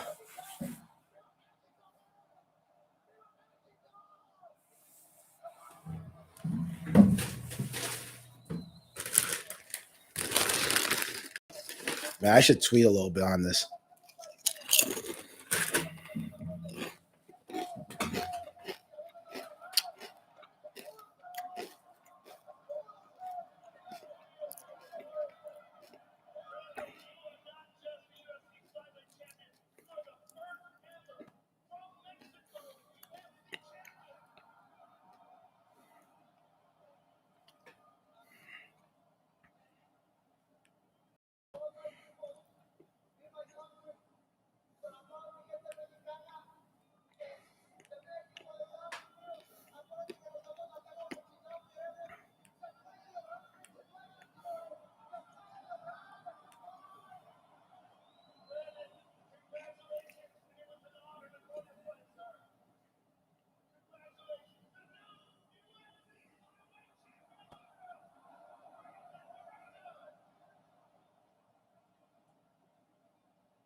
Wow, three different comments.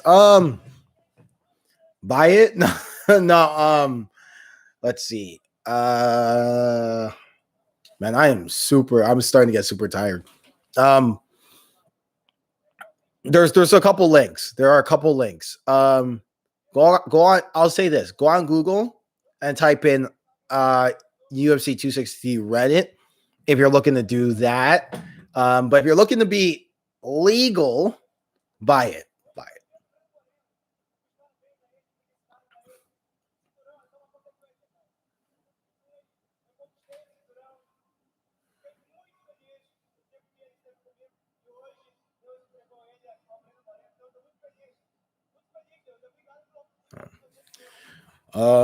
I gotta say too, thanks for the support. We've gotten a lot of concurrent views. I know, like, definitely, like, my mind's been a little unoccupied during the breaks when the post fight interview happens, but in total, we have gotten 350 views, which is awesome. It's good to see. So you know that our channel is still for sure. So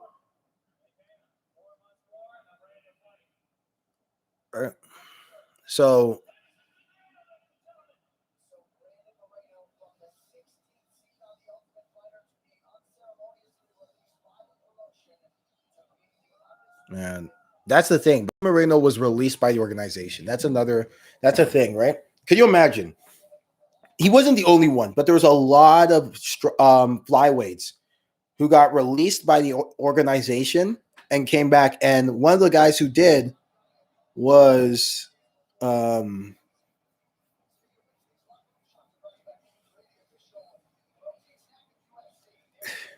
you got it. Okay, I'm gonna say I can't show it because what's gonna happen is not only is my stream gonna get taken down, but the stream that, the very legal and very, very legal stream, the very legal stream that I have it on might get taken down too. Because there's a thing about it that if it gets shown, tips the powers that be off. So yeah, I can't show it. Right. But yeah, we got yeah. I'll say this: type UFC 263 Reddit if you're looking to go that route and be getting it in that fashion, or you can watch it, or you can buy it.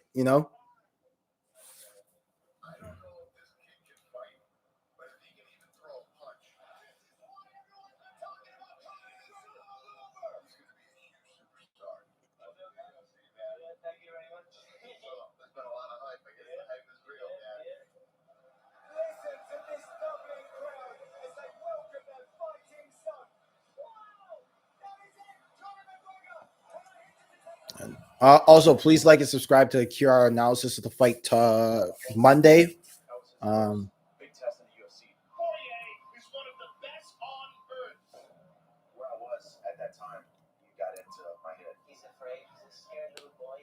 what's up? Nothing, chilling. A little tired. Been drinking ginger ales and salt and vinegar chips, but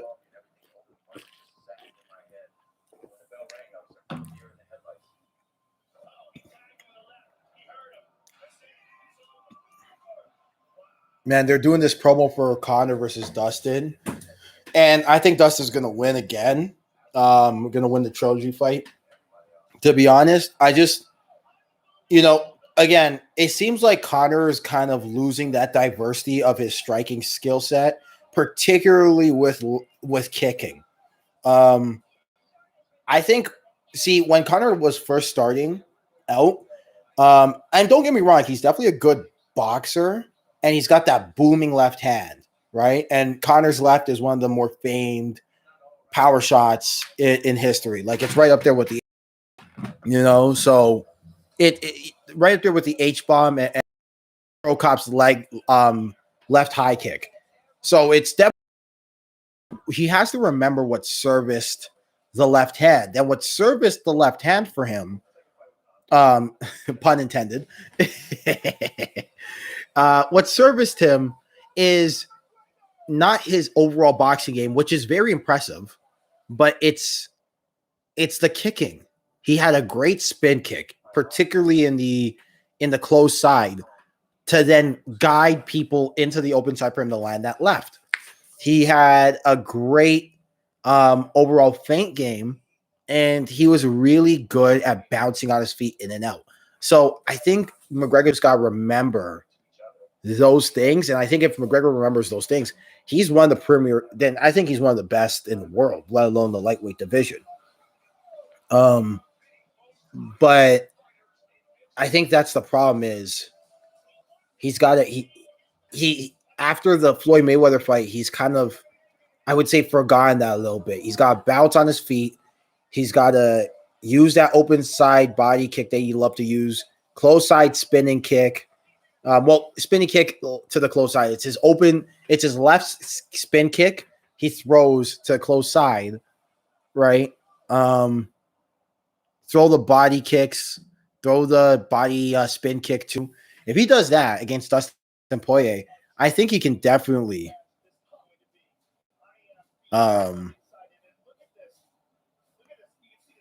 yeah. I think he's gonna be just fine, but yeah.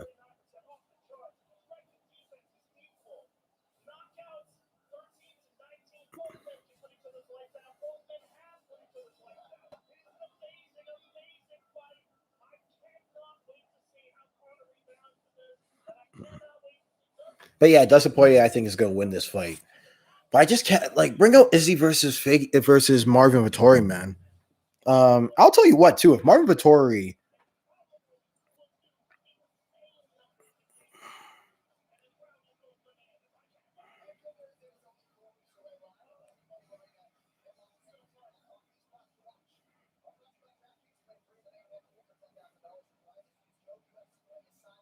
Shakur Stevenson won the interim title belt versus Neotina.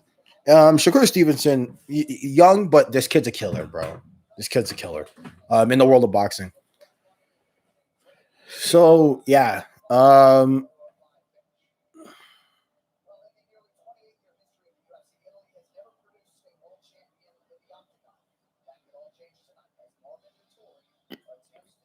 Hey man, Marvin Vettori can absolutely win this fight, by the way.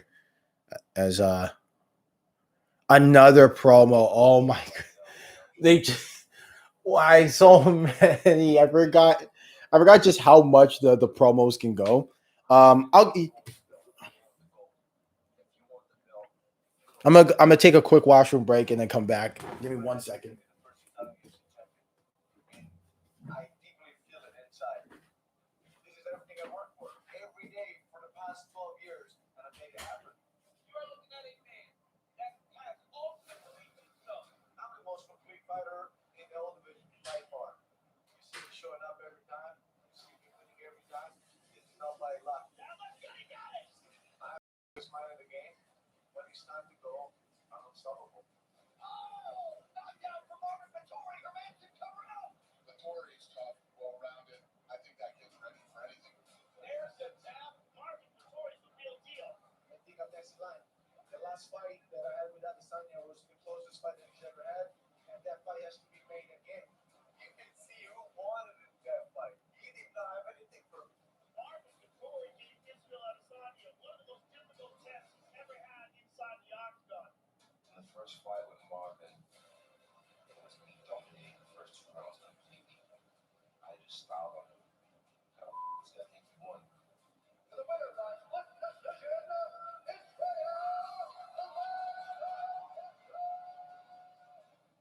I know what I did to him, but here we are again. Be careful what you ask for because you just might get it.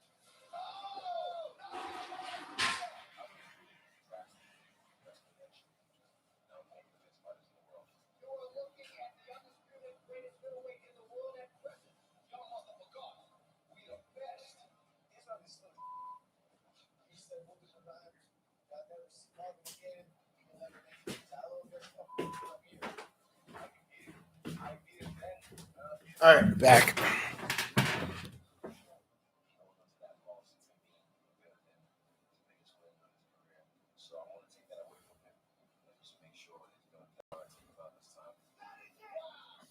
Here's the thing. I watched that first Vettori Adesanya fight. It really wasn't close. Like the split decisions, I thought the split decision was a little ridiculous, but I can see if because here's the thing: Marvin Vettori did take Israel Adesanya down. So if Marvin Vettori can do that again and control him, it matters. It does matter, but it's just the problem is that saying okay because Marvin Vettori took down Israel Adesanya and had in one of the takedowns very limited takedown control time. Saying that he should get a split decision, I don't know about that. But, hey, man, Marvin Vettori can absolutely win this fight. Marvin Vettori can absolutely win this fight. I don't think he can just because when you put Sonya at 185, he's a lot more of a better, he's a better mobile, he's more mobile than at 205. He hits his power translates better at 85 than it does at 205. And he's harder to take down because he's stronger at 85. Well, strong. He's in relative. He's got more strength at 85 to his competition than at 205 with, let's say, a Jan Blachowicz, right? So.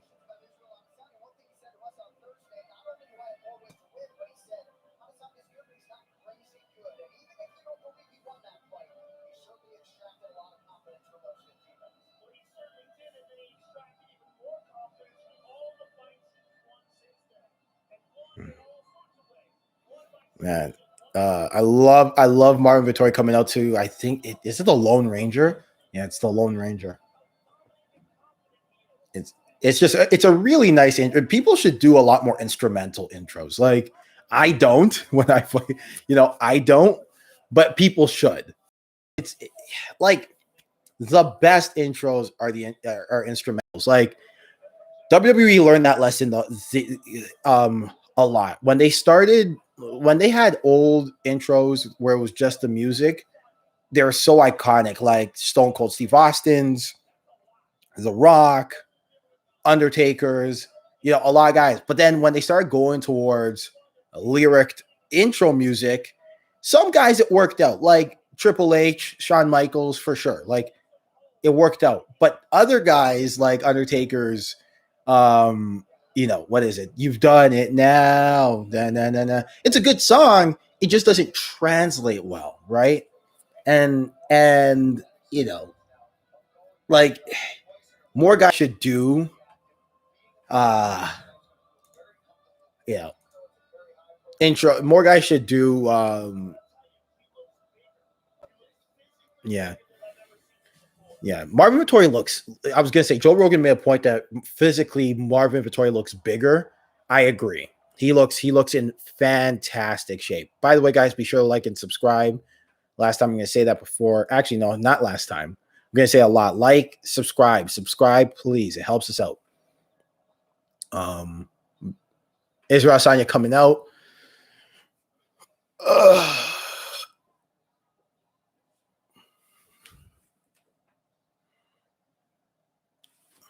Man.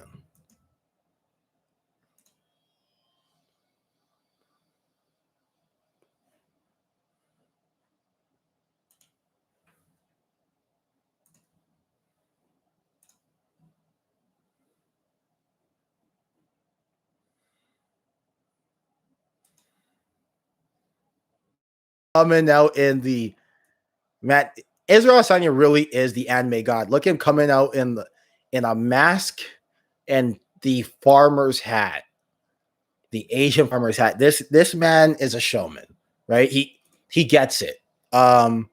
He gets it. He gets it.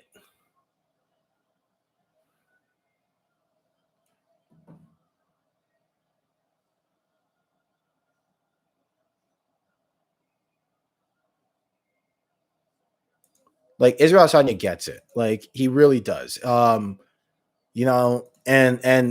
more guys should learn from this example. Let me turn it up a little bit because I actually do want to listen to some of the commentary.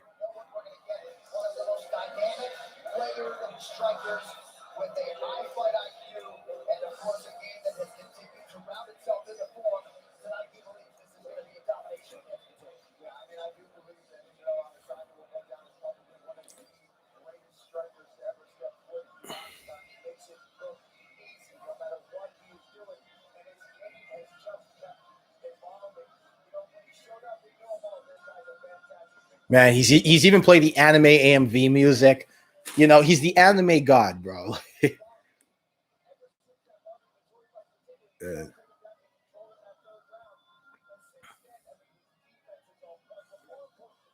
Man, I love it so.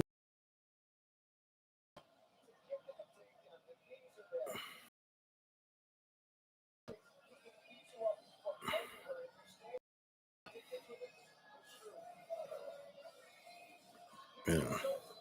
But yeah, no, like, look, this is going to be a competitive fight. I just think that like people hanging on to that third round of the Marvin Vettori fight is a little far fetched. Like, first of all, both guys have grown. Both guys have gotten better, right? Like that's one thing. And so, using that is just kind of interesting because it's not the same. They're not the same people. But the other thing in all that is that I don't even think Israel Adesanya lost that fight like that. So it was definitely a 2-1 win for Israel Adesanya. Like it wasn't split. Like it was definitely a win. So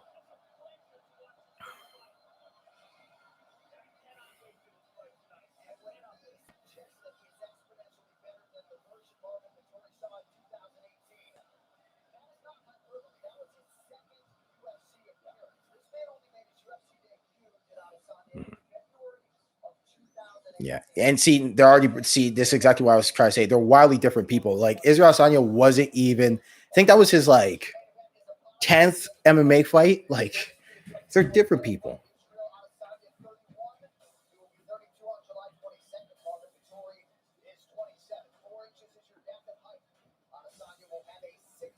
Right? But so is Marvin Vettori, right? Marvin Vettori is a different guy too. So they are not the same people, right? So hanging on to that is weird. In the event of the evening. But I gotta say, Marvin Vettori, like, it looks like Marvin Vettori really wants to be, like, he is physically huge right now. And so it looks like Marvin Vettori took a page out of Jan Blachowicz' book and wants to come in heavy, wants to come in dense, and wants to cut Israel Adesanya off and make life very difficult for him inside. So, nope. So yeah, like,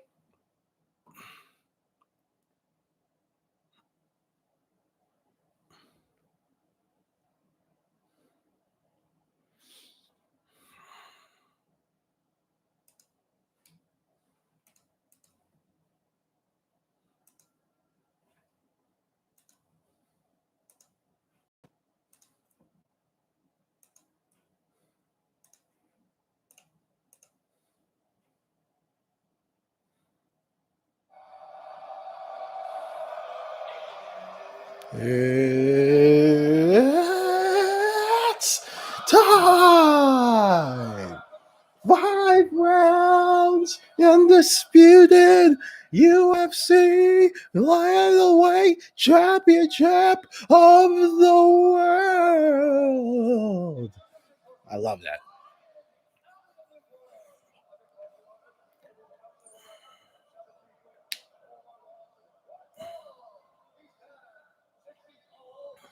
Yeah. Oh, interesting. No, Marvin Vettori has one more fight experience than Israel Adesanya. So they're both, again, young fight, like, not young. They're seasoned. They're seasoned definitely, but it goes to show you just how much more they have, how much more track they have left in their career.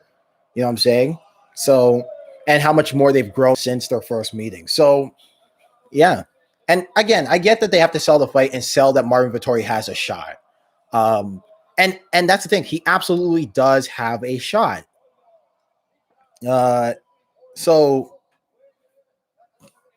don't get it twisted. This is not going to be some slaughter. I think Israel Adesanya is going to definitely win, in my opinion. I think Israel Adesanya is just a better fighter, a better striker, better mover.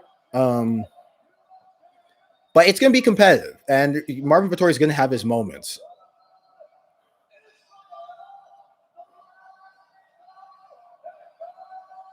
Right?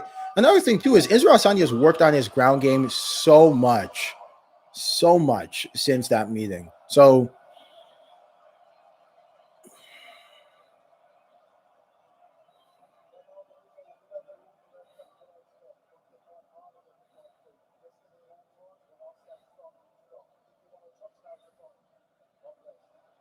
they're not touching.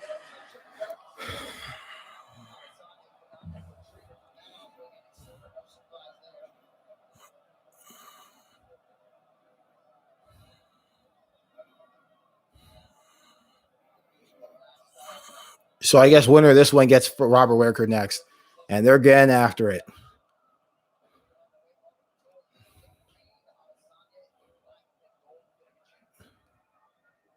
Feints.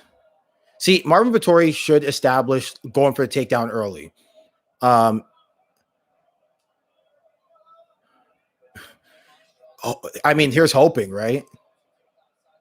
Good calf kick again.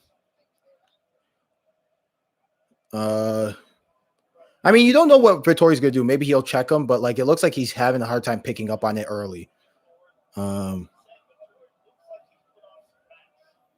yeah, Vettori wants to come in heavy, right? Like he looks like definitely the plan is he wants to come in heavy. He wants to really cut Izzy off and be dense.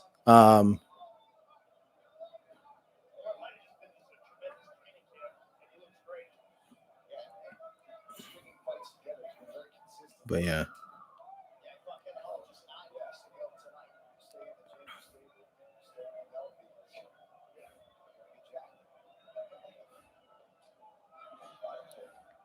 Izzy going with the kicks early. So it looks like he's not afraid of being taken down here. Oh, Vettori caught the kick and took him down. So now, man, this is exactly what Vettori wants. Right now,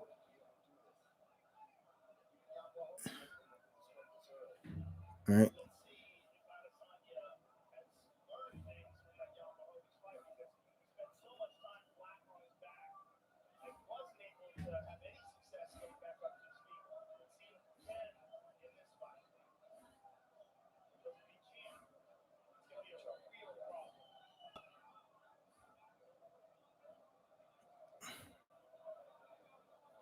Look at this as he gets back up, right? So, but Marvin's got the double unders, right? But yeah, Izzy got back up,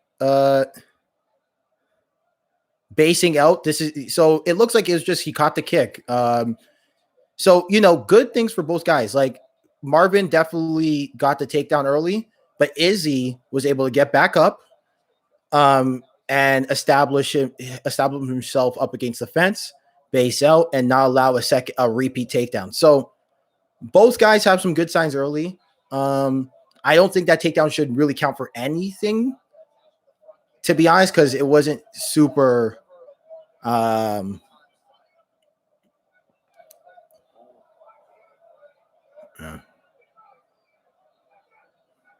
good head movement by Izzy. Right. Really like the feint game of Izzy Adesanya too. Like just keeping Marvin guessing.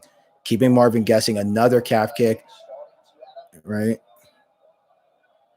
Building water. They call it water in the basement, right? Water in the basement. Building. Right. Vettori looks a little slow. I'm not gonna lie, but like it could be purposeful, right? Right. He does look a little slower than usual. But then again, Vettori is an awkward guy. Like his timing's awkward. He doesn't necessarily get people on speed. His thing is not speed. His thing is timing. Like, and not necessarily rhythm. Rhythm's more so the what I'm trying to look for. He's looking for rhythm, right? He offsets people's rhythm. So once he establishes himself, he gets people based off of awkward rhythm. But Izzy's seen it all, so you never know, right? Like, is it really awkward rhythm when you've seen all kinds of rhythms, right? So, right, Vettori to the body, Izzy again. But yeah, this is what Izzy wants to do. He wants to keep it at range, keep it a kickboxing fight. Every once in a while, feint. Right. Man.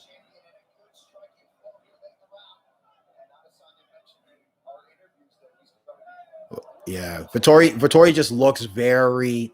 I would. He's looking a little slower than usual. Izzy's really seeing a lot of things coming, right? Um,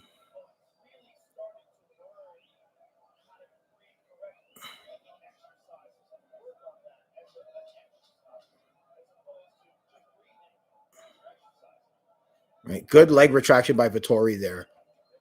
So, man. So yeah, Vittori's looking very big, and it looks like he wants to be dense, but it just looks like Vittori's just having a tough time getting to Adesanya. But hey, there's a lot of fight left. Vettori can absolutely start to figure it out. And Vittori's never been the fastest guy. Like again, never been the fastest guy. I'm gonna silent up and let you guys hear the corner a little bit. Right. So he caught the leg. But you know what? Again, credit to Adesanya, got right back up.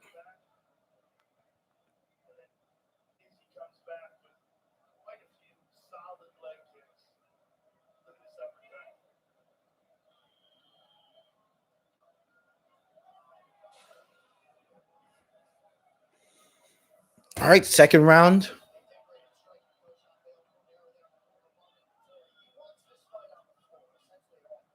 Mm-hmm.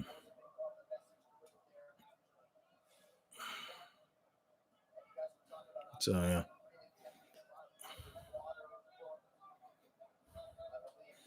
Another good calf kick by Izzy. Izzy looks faster, right? Izzy looks more mobile. Marvin just kind of, but again, Marvin's not trying to give everything, have everything come out at once, right? So that's probably it. He's not going to be as explosive as you're looking, but it just looks like Izzy's just a step ahead. Right. But yeah, again, Vettori, this is what Vettori wants to do. He wants to cut Izzy off. Right.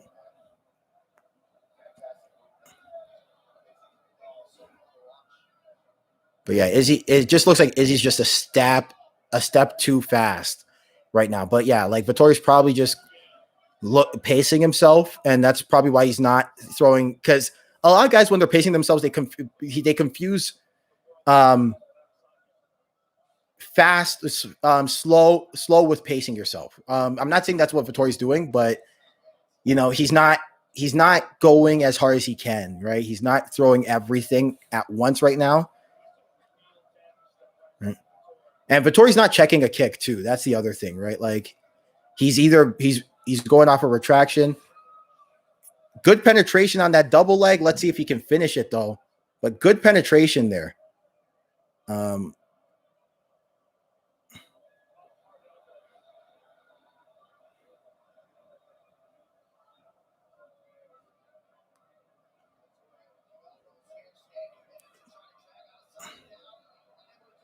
Man. But yeah, see, this is the thing with 85 Adesanya. He's just as strong. Oh, good punches by Vettori. But yeah, he's just as strong, right? So thanks, man. Do I think Costa could beat Vettori? It depends. I think it's a battle of who can establish themselves going forward, right? Costa, the thing is, he's going to take a lot of damage with Vettori because Vittori's a lefty, right? And he's a lefty with awkward timing. So based on just trickiness, Vettori will tag Costa. The question is, can Costa establish one of his best weapons, which is going to the body, against a lefty? Because it's different. It's not necessarily harder, but it's different.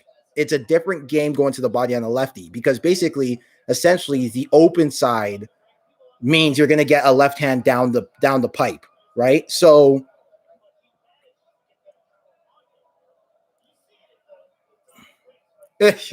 oh, he picked Izzy. He picked Izzy.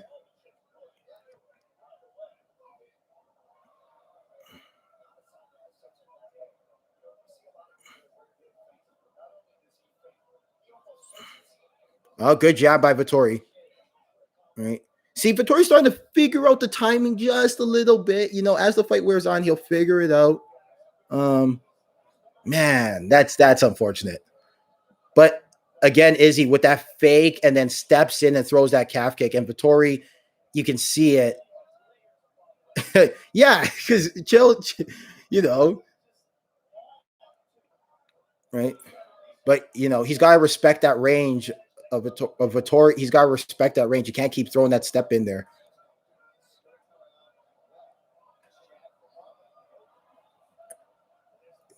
There's another.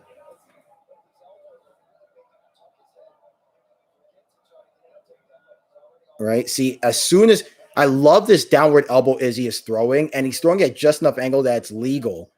And what Izzy is doing is as soon as he gets the over under, I mean, everyone picked Usman against Masvidal. That's not really an accomplishment. Yeah.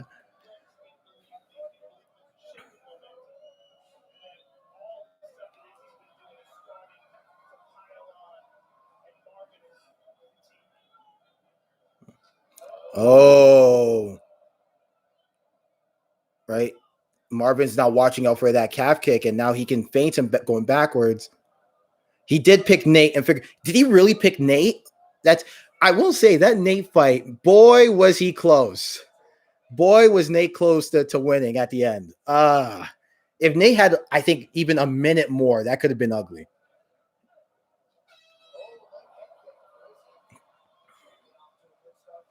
Yeah. Yeah, Figueroa. No, like it's not right. You didn't get right, but I got what you were saying. Figueroa.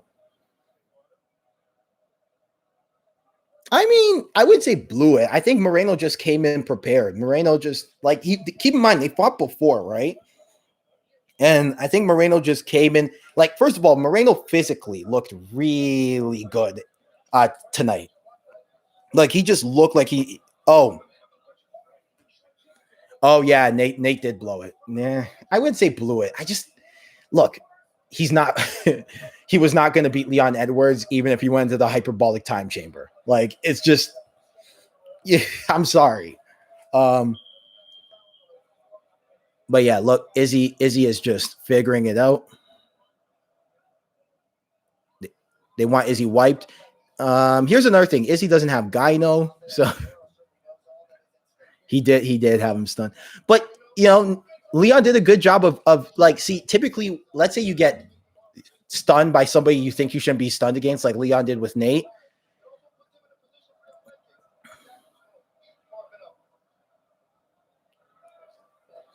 Good knee.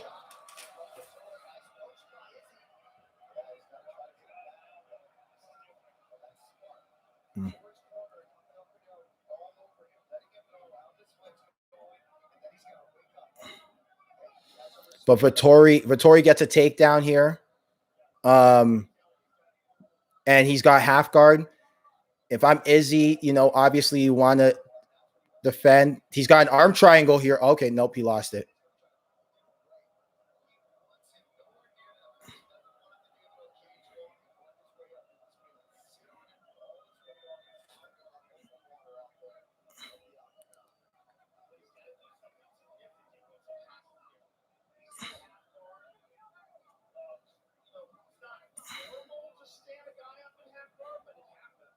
I would say Izzy's winning 2-0, but it's the third round, and Marvin just landed a takedown, and he's got significant control time. A lot of people are right now. Those pay-per-views. Look at Izzy. Look at Izzy. Oh, Vettori took his back.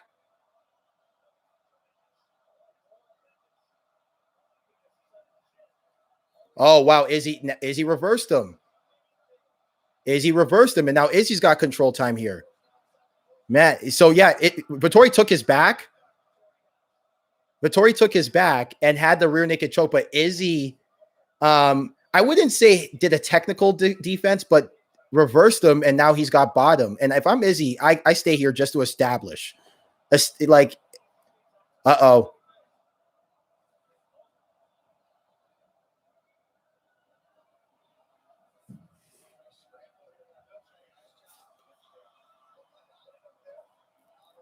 man, good sportsmanship by Izzy.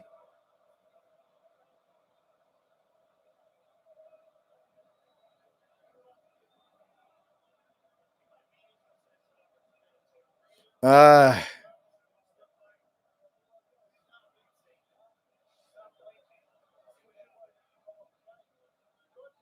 no, it definitely was.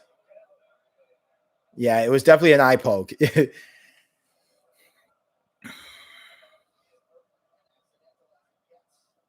Yeah, like Izzy trying to get back up from the scramble. Oh, good uppercut by Izzy. Oh, and a calf kick. Right, and another Izzy starting to percolate a little bit here.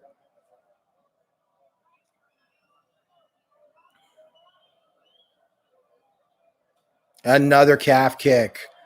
Izzy and Marvin again is just a little too slow to get there with his left. He's really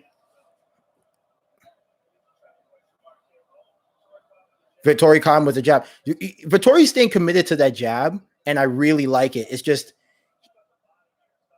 yeah, there it is. I was gonna say he should definitely try to mix it up, especially since he's got the takedowns. He's got a couple takedowns. Man. And here's the thing, too. Like, one of the things people don't talk about is if you take a couple leg kicks and the guy goes to the well, you can now start to, oh, that did not look good. Vettori is limping a little bit there on that leg.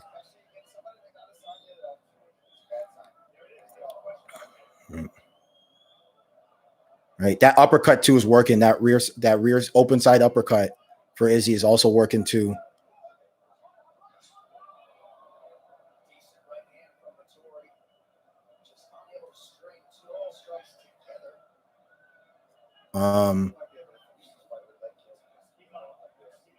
Yeah. Oh, Marvin's fatiguing a little bit.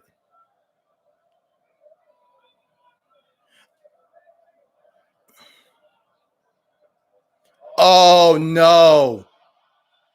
These kicks are really starting to give him some trouble.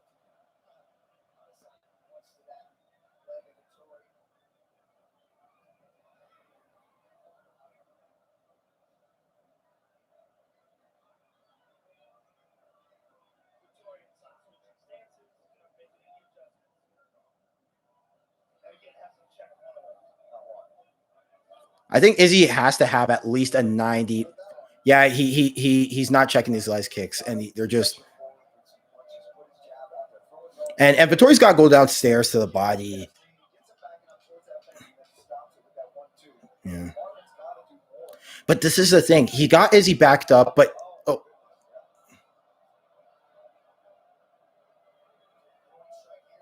no, that was an accidental groin strike by Marvin, and Izzy going and saying thing.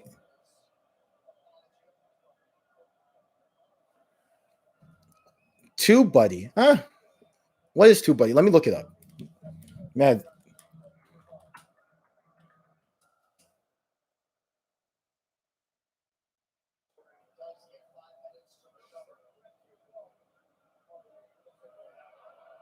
Man, accidental groin strike on the rear teep. It happens.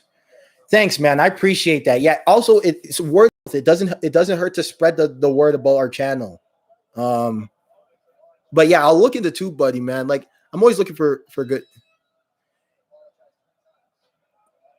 Hey, Izzy's classy. I gotta say, like, look, behind all the trash talk, if you strip it away, Izzy does have elements where he isn't that much of a dick, you know.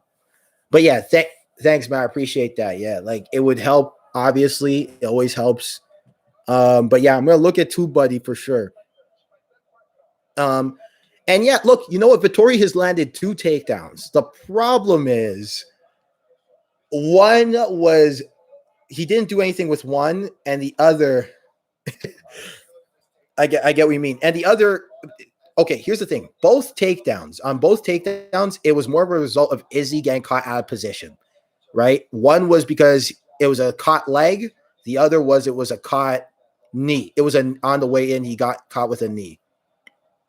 So that's the first thing. The other thing is that while he was on the ground, one takedown with Marvin Vettori, he didn't do anything, and the other he got reversed, and Izzy did his thing too. So,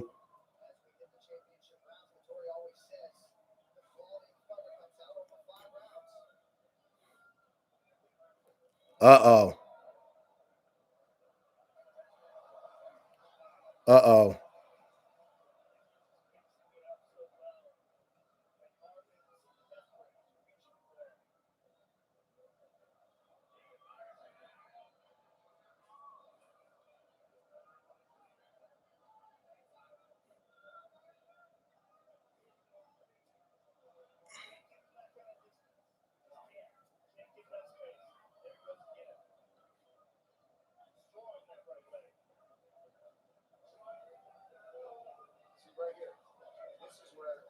Yeah, Vittori's got to cut him off. And this is the thing. This is why I thought he got big, right? This is defensive shuffle, cut him off on that open side. And hands are clasped, finish the takedown, but he.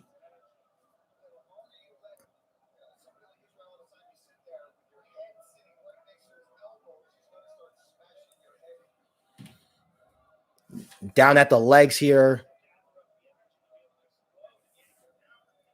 Right? Right? This is the thing with Izzy Adesanya. Good takedown. And reversed. Wow. Izzy got taken down and then reversed him immediately. Like Izzy just looks strong tonight. That's the thing, right? And this is the problem: is that it's one thing for Jan Blachowicz, who is a natural 205er, to hold down Israel Adesanya, who, by the way, didn't get his body ready for 205. You know, like that's the other thing that I have to that people like forget is that Israel Adesanya came in light, extremely light for 205, right? I mean, yeah, it's true, but he doesn't have no option. But I just want to kind of express that is that, you know, it's one thing for Jan Blachowicz to take you down because he has the weight advantage and the strength advantage. It's another thing when another 85er tries it. It's not, and this is what I was trying to explain to Jeremy is that, you know, yeah, like Jan came in exactly, right? Yeah, it's not it was not a technical thing as opposed to, ooh, good leg kick by Marvin Vettori. Exactly. Jimmy, you get it, right? You get it. So I mean, you know what? Marvin at the end of the day has landed 3 takedowns. It's just the problem is he's done nothing with 2, and 1 he got reversed, and one of them, and the other one he's got reversed. So it's like, how much do those takedowns really matter? No, see, now Marvin's giving Izzy a taste of his own medicine, throwing to, you know, oh, Izzy beating up the legs.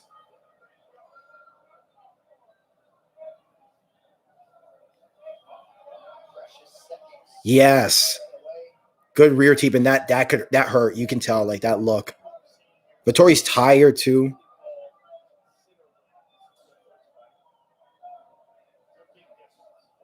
Right. Oh, jeez. Just he's turning this into a kick. Yeah, like and you know, so again, oh yeah, but this is Vittori's got to cut him up. Just don't back up, you know, cut off the cage. Mm.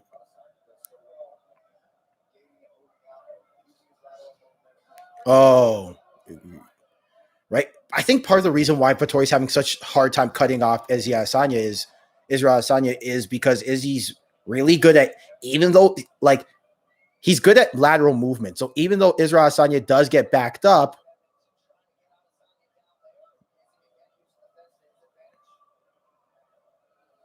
yeah, especially around that time, like for sure, like you know, I'm not going to name names, but even the guys who didn't get caught, I have on good authority were doing something. So you're right. Like a lot of the guys were enhanced, you know, and that's putting it nicely.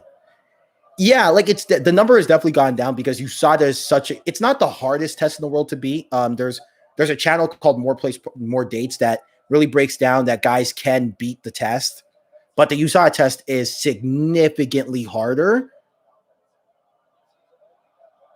you know.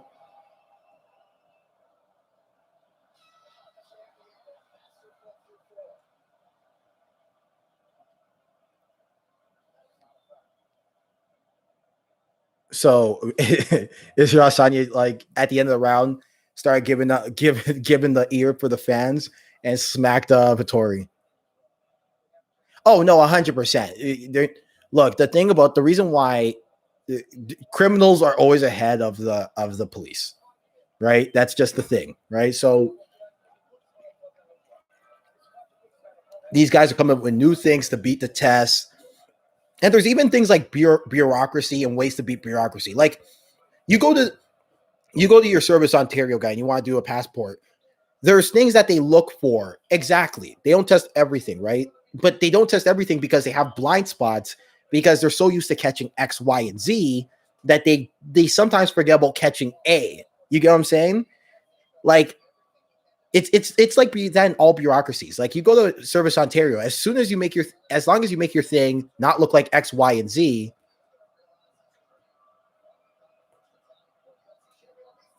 Yeah, right? Like exactly. Like because EPO is such a catchable thing that you don't think guys are still doing it, right? Especially the one DJ was taking. It really just did make him look like an idiot, right? Look at Marvin Vettori just reaching.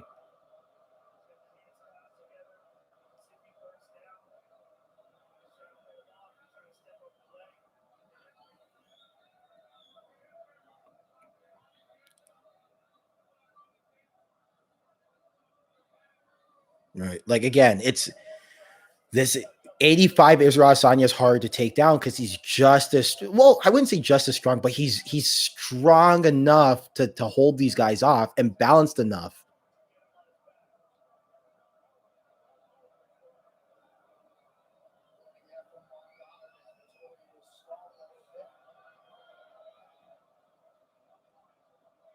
Right now, Israel Adesanya's got in a hook to kind of stop Vettori, and Vettori, he, you know, I think Mark shouldn't pressure Vettori into working, but definitely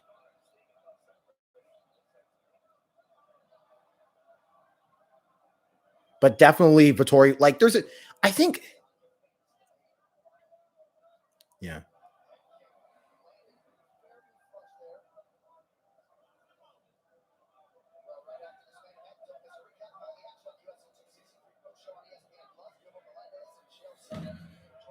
Uh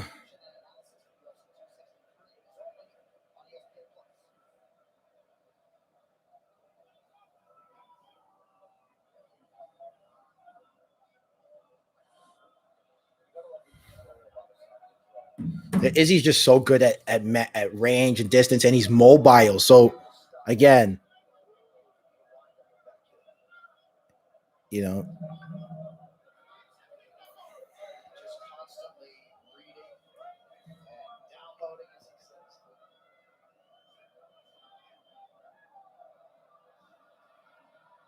yeah.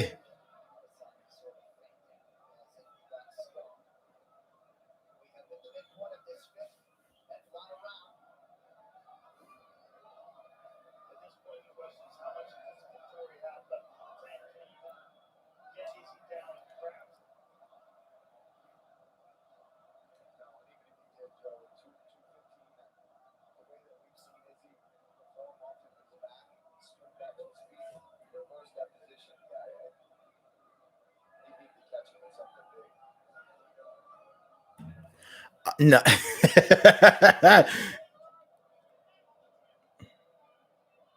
Try a karate stance. I mean, hey man, I think honestly, Vittori would have benefited from fainting up high and then going to the body.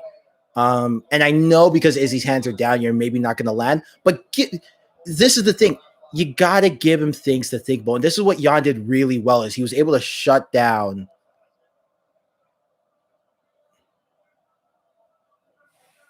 leg ride. There, nearly had him.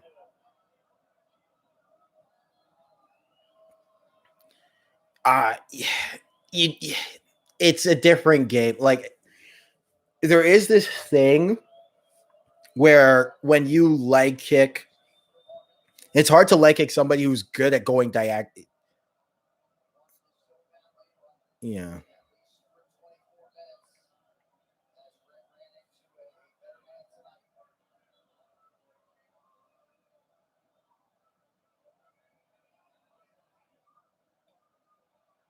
Yeah, oblique kick went. Yeah.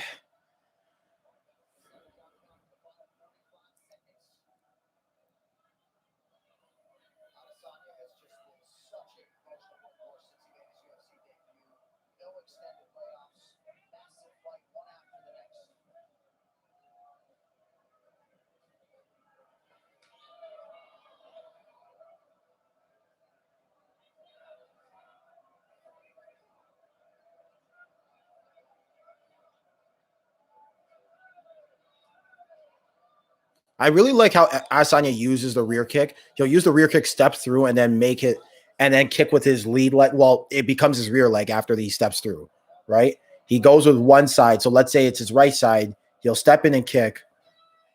Fight's over. That's what happened.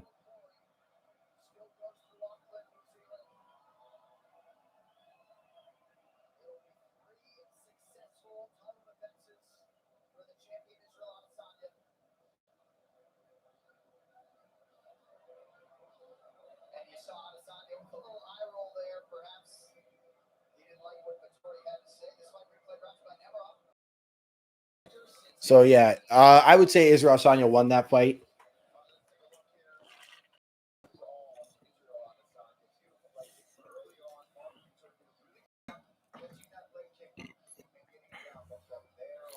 But hey, Marvin Vettori, he had his moments for sure.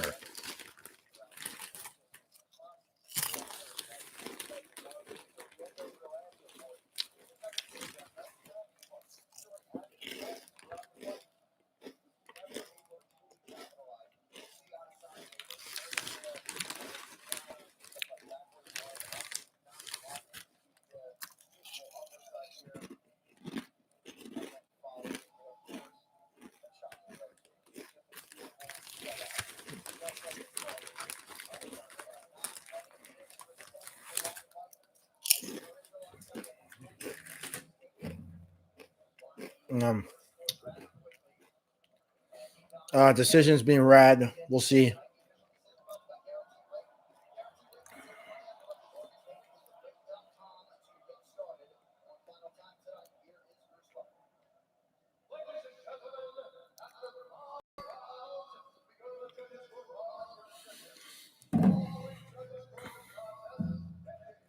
Yeah, 50-45.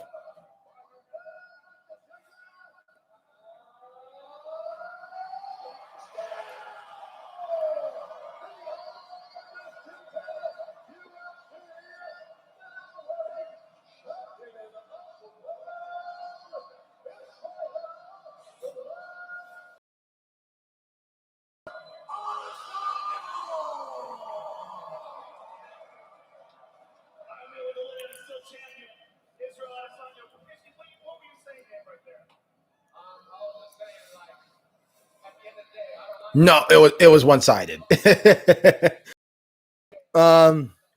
Izzy came in there. Leg kicks were the story of the game.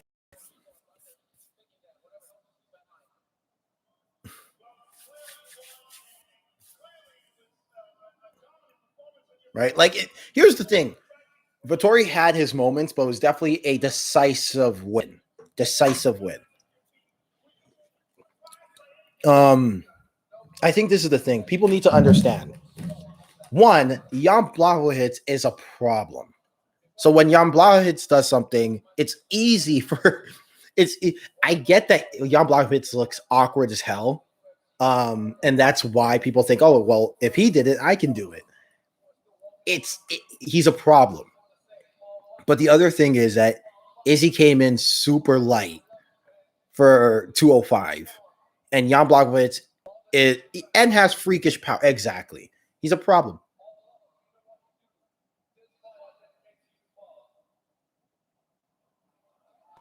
Right? And that's the other thing. So, I mean, and the other thing is he came light. He came light. He shouldn't have come in that light. And I remember talking about how that was a big mistake, and we talked about it at the preview. So.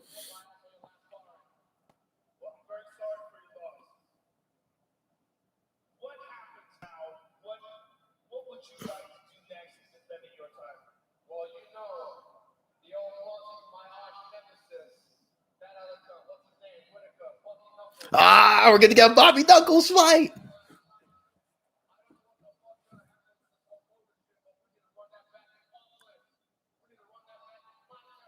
See, that's the thing. Before it was in Australia.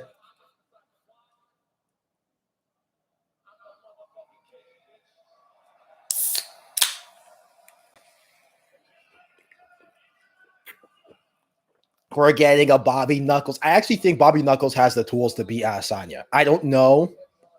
Oh, 100%. Bobby Knuckles super deserves it. 100%. See, okay. So the first fight, I actually predicted Robert Whittaker to win the first fight, even though I love Israel Adesanya, and thought, yeah, right. I love Israel Adesanya. Let me close it because I want to talk because I loved Israel Adesanya and I love that fight against Calvin Gastelum that he came off of. But I just think that Robert Whittaker does things that can stymie Israel Adesanya, fainting, throwing off rhythm, making you worry about the high kick.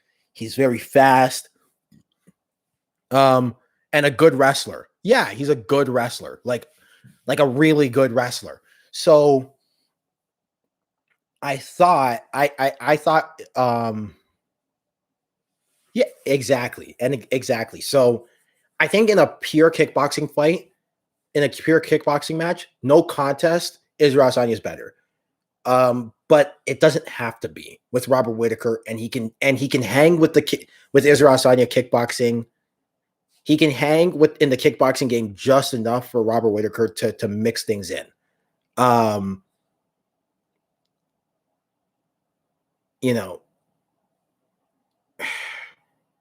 like I just think Robert Whitaker is really fast too. Like his hands and feet are faster than Israel Adesanya's head movement. That was my first thing. That was my first prediction when like that first fight happened. Exactly. So like I had Robert Whitaker winning because of a lot of things that Robert Whitaker does. Like even some of the tools, like you mentioned oblique kicks. He's got a good high kick. He's really good with that little up jab that I think will stymie Israel because Israel likes to look at the head a lot. Which is weird. Israel does some things wrong. He definitely does do some things wrong. That technically wrong. You know what I'm saying? But they're right. And yeah, I think Whitaker does a lot of good things, and so when that first fight happened, I thought Whitaker was going to win, but Israel Adesanya came in really well, and I think it's because 100% every fighter does everything wrong, 100%. But yeah, Whitaker just used the full arsenal. I think if Whitaker uses the full arsenal, it's closer, but just given how much Israel Adesanya has learned and how good off his back Israel Adesanya looked. Reversing some things, staying calm. And he's a hard guy to take down at 85. He's just so much harder to take down at 85. I just don't know. Like, I have to research it a little more. I just can't give you a clear answer, but my thought process is that Israel Adesanya should retain, but I'm not sure if he will. So yeah, I'm gonna hold off till the fight comes around. I'm assuming it's gonna come. Yeah. Oh, 100%. 100%. I'm gonna reserve my prediction till the fight gets announced. How about that? There's a killer in middleweight who is coming around. There's a guy. I'm not gonna say who it is, but there's a guy. There's a guy who's coming around. And he's there. And there's a guy who I think could give Izzy a real tough time, besides Whitaker. But there is a guy. But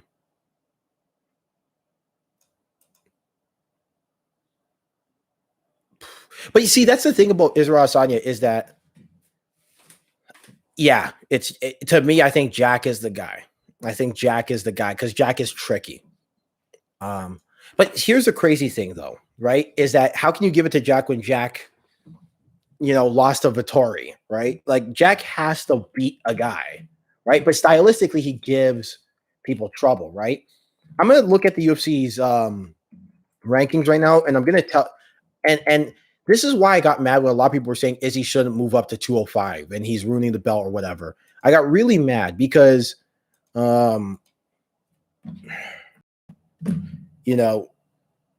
but you also have to, beat guys, right? Like, so, Jack is stylistically is a terrible matchup for Izzy, but Jack also has to string some wins together. And that's the problem with Jack. He beats so-and-so, loses to so-and-so, beats so-and-so, loses to so-and-so, fights the fight of his life against so-and-so, shits the bed against so-and-so. He's not consistent enough, but on a lucky night, he can make guys look real bad. And the thing about it is his striking is just, he's going to get eaten alive on the feet against Israel Adesanya. But if Jack can land one scramble, like not even a takedown, if he can initiate one scramble with Israel Adesanya, it's already like, yeah, like it's already just like a wow. Like, it's he's in trouble. Like it's a nuke, it's a minefield every time. Right. So hold on, give me a second. Let me just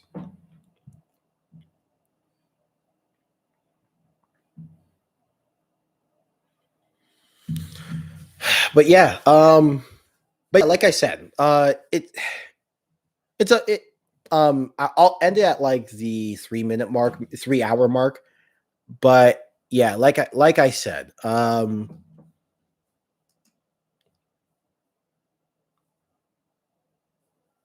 yeah. Okay. So yeah, I just want to show kind of see, here's what I don't get. Jan Blachowicz beat Israel Adesanya, and Jan Blachowicz is 7th on the pound for pound ranking, while Israel Adesanya is 4th. And I get it. Israel Adesanya has been more dominant. He's cleaned up his division more. So I get it. But can Jan Blachowicz at least get above Dustin Poirier? Dustin Poirier. I want people to understand this. Charles Oliveira is the champion of the lightweight division, the same division Dustin Poirier is in. My IG or the leg kicks. So the IG for the leg kick is at the leg kick MMA. My IG is at Michael Asiffo. That's ASIFFO. I'll type it in. So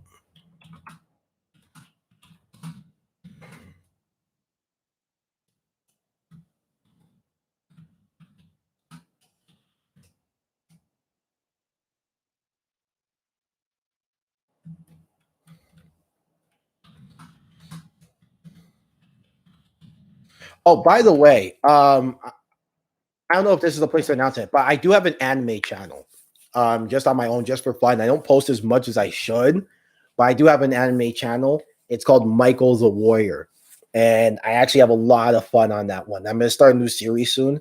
I just need to, finish up some things in school before I like really put some effort towards those things. But anyway, okay. I brought up I have the middleweight rankings, but before I do, I just want to talk about this. So Charles Oliveira is the champion of the lightweight division. He's ranked in number 11th. Dustin Poirier, who is in lightweight on the pound for pound rankings, is number 6. I love me Dustin Poirier. I think Dustin Poirier is the number 1 contender, and I actually like Dustin Poirier's chances against Charles Oliveira. But that is such a slap in the face. Does the belt not mean something? That, like, what does the belt mean if Dustin Poirier is at number 6 and Charles Oliveira is at number 11? They have to fix that on the UFC website. Now, to their credit, Charles Oliveira is the champion, and then they have Dustin Poirier as the number 1 contender or the number 1 ranked in the division. But I just found that like super disrespectful. In some cases that works out. Like Peter Yan is 13, Aljamain Sterling's 15. Because Peter Yan was on his way to winning before that DQ, you probably should put Peter Yan above Aljamain Sterling in the rankings. Completely get it. Robert Whitaker has killed everyone in the middleweight division. He should get some love at number 12. Get it. Yeah, it's clearly promotional tactics because, like, if you give Dustin Poirier number 6, he looks good, and look, I like. This is not me denigrating Dustin Poirier. I like Dustin Poirier, and for the record, I like if Conor McGregor remembers himself. I actually like Conor McGregor's chances as well against Charles Oliveira, and I think Justin Gaethje could do well against Charles Oliveira as well. Like I like a lot of guys' chances against Charles Oliveira, simply because I'm not convinced that Charles Oliveira is good enough off going backwards. And those 3 guys will push him backwards. Conor McGregor differently than the other 2, but they will push him backwards. Because of that, I think those 3 guys can really can really, if not beat, give Charles Oliveira trouble. But here's the thing: Charles Oliveira is your champion. So it doesn't matter about who can give him trouble. It matters who is doing better on your body of work. And on the body of work, Charles Oliveira should be above Dustin Poirier in the pound for pound rankings. I don't understand why this is like, why is this a thing? Why is this a thing? I don't understand. So yeah. But anyway, let me pull up the middleweight rankings before, and I'll end off on this. One of the things that got me mad is people saying Israel Adesanya shouldn't move up to light heavyweight. Now, I think the light heavyweight division was so wide open, and was just starting to get exciting again that it just, you should have let Jan Blachowicz build himself up a little more before doing it. But it worked out for them. It worked out for them because Jan Blachowicz won the fight. But I just didn't get why people were mad at Izzy specifically for moving up when Izzy cleaned out the middleweight division. Like, he did what he was supposed to do and then moved up. Like, you know what I'm saying? It wasn't Conor McGregor who just won the belt and then moved up to welterweight. Like, he did what he was supposed to do. Okay? He beat. So when I look, and here's the thing, before that Blachowicz matchup, and you take a look at the rankings here, right? Israel Adesanya beat Robert Whittaker, right? He beat Paulo Costa, Marvin Vettori. He beat Jared Cannonier. He never faced, but Robert Whittaker beat Jared Cannonier. So boom, okay? What can you do? He beat Derek Brunson. He beat Jack Hermanson. He never fought Darren Till, but Darren Till lost to Robert Whittaker. And he had a close fight against Calvin Gastelum, who Israel Adesanya beat. A very close fight. Okay, so nothing you do. Uriah Hall never faced him, but Uriah Hall has lost to Calvin Gastelum, who Israel Adesanya beat, and he's lost to, I believe he lost to Derek Brunson, but I'm not sure on that one. But the point is, Uriah Hall is not deserving of a title shot, right? And he beat him. Okay, Calvin Gastelum, he beat him. So already we're talking 1, 2, 3, 4, right? 1, 2, 3, 4, 5 guys in the top 10 that he's already beat. Edmund Shabazian, he's never faced, but Edmund Shabazian lost to Derek Brunson handedly. So again, like, not deserving. So we're talking about, right? And Jack Hermanson lost to Marvin Vettori. So we're talking everybody in the top 10 that Israel Adesanya fought before going to fight Jan Blachowicz either lost to Israel Adesanya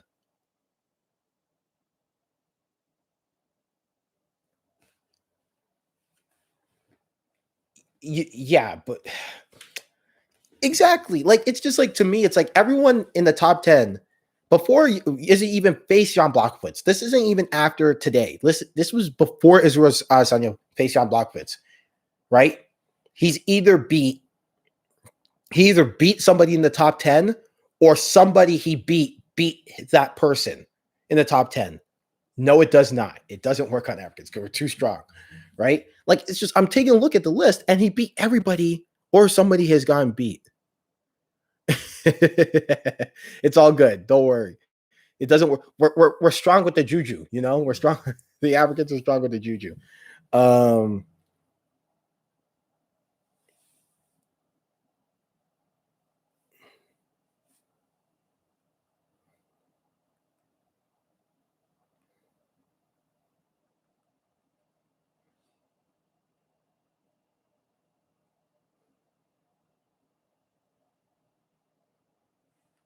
I'll follow you back, brother, by the way.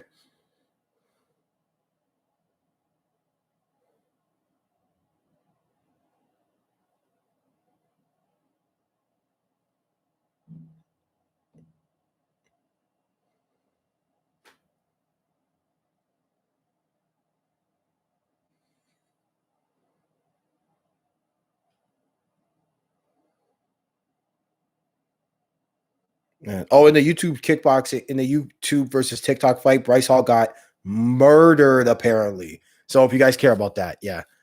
Oh, dude,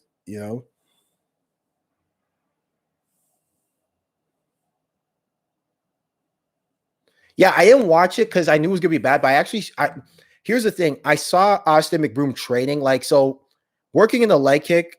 Not even working at the leg kick. Oh yeah, he got murdered, and I'm happy for it because Bryce Hall comes off as the biggest douchebag.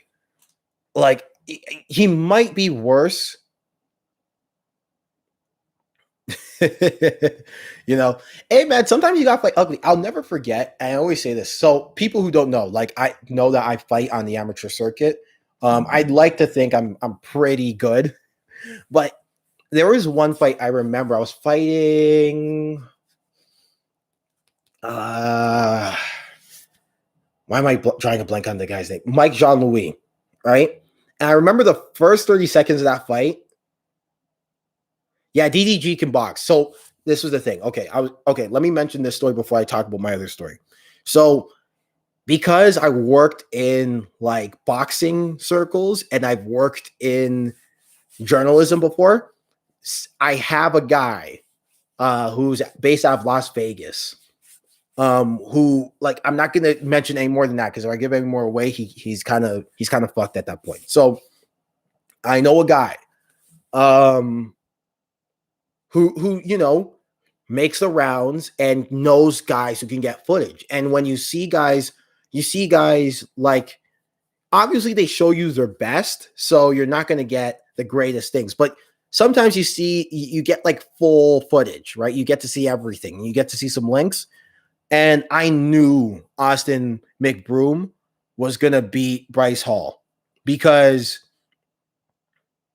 I saw what Bryce Hall was doing. I saw what Austin McBroom was doing. And even though Austin McBroom is not the greatest, obviously, I knew he was good enough that he was going to beat him. And here's the thing, like Austin McBroom's not a bad fighter. He's just not it's just, if let's say me and him were to square off, he's getting lit up.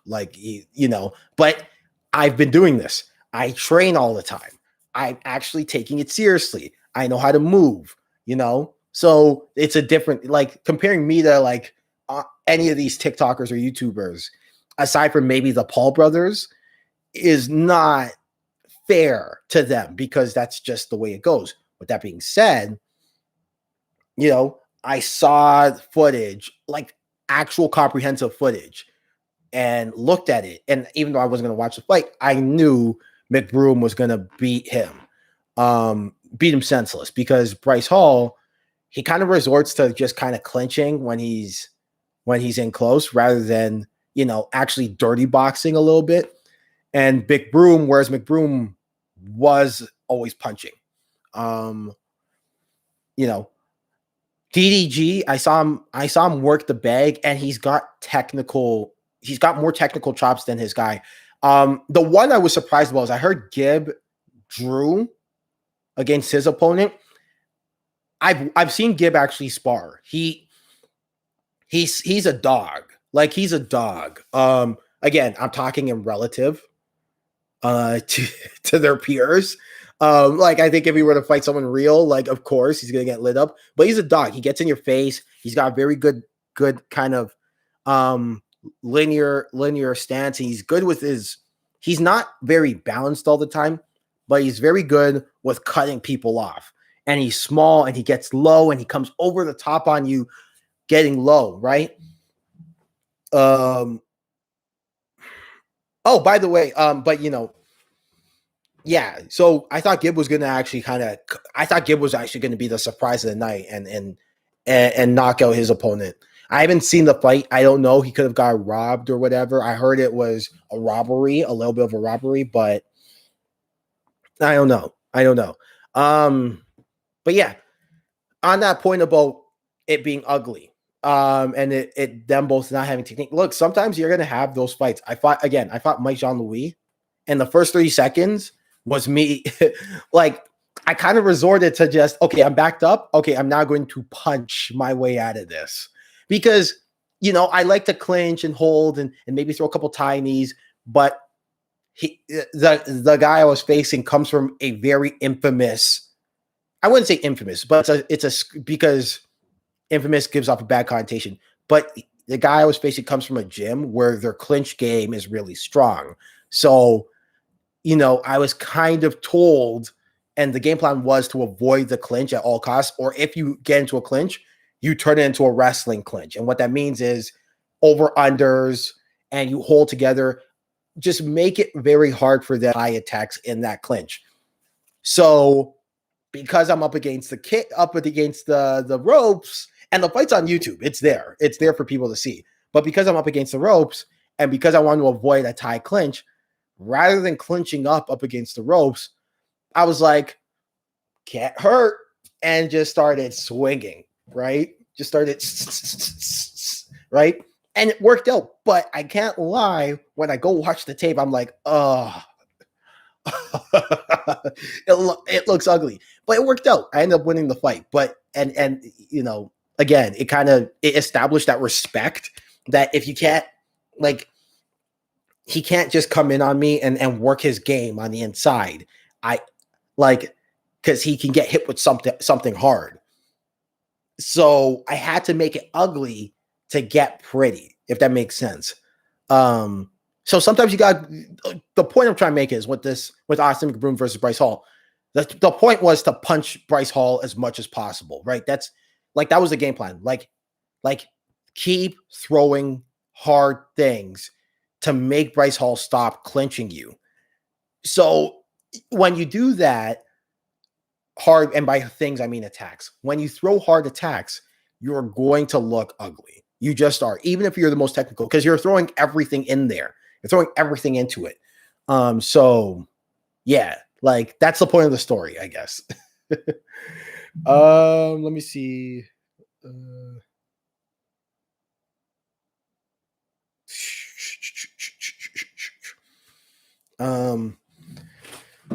Yeah, let me see if I have anything else to say. But yeah, back on that point I was making about Israel Adesanya. Yeah, everyone in the top 10, he's either beaten or somebody has beaten him.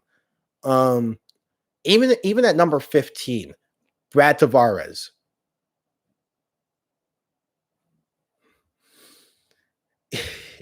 It's true, man, especially back then, because back then the algorithm wasn't playing games with you like it is now.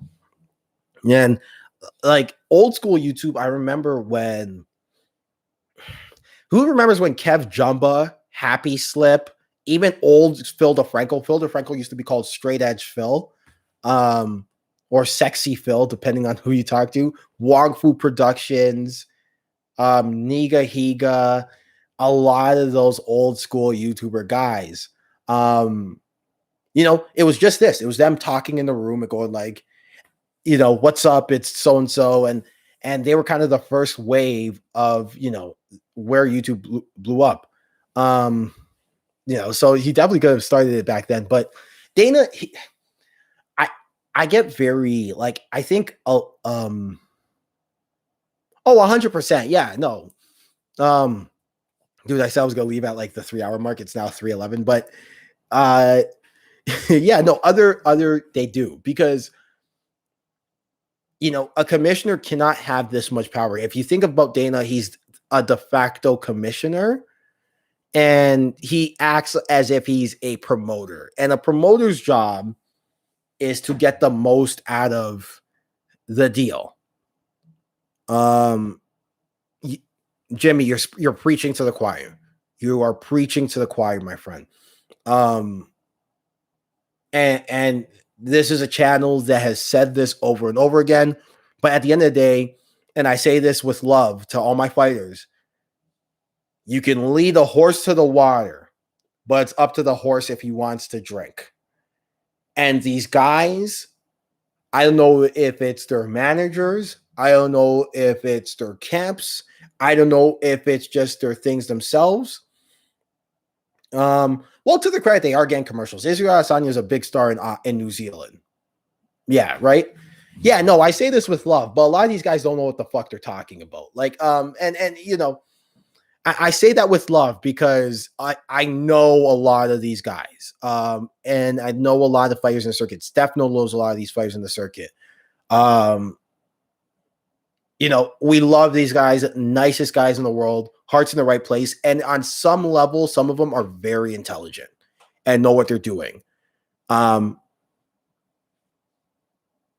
you know, and here's the thing, like a lot of these guys know how to make money. Like Eddie Alvarez is one of the low-key best businessmen, right? Yeah, no, like Eddie Alvarez is one of the low-key best businessmen in the fight industry, and no one talks about it. No one talks about it. Eddie Alvarez knows how to make money hand over fist.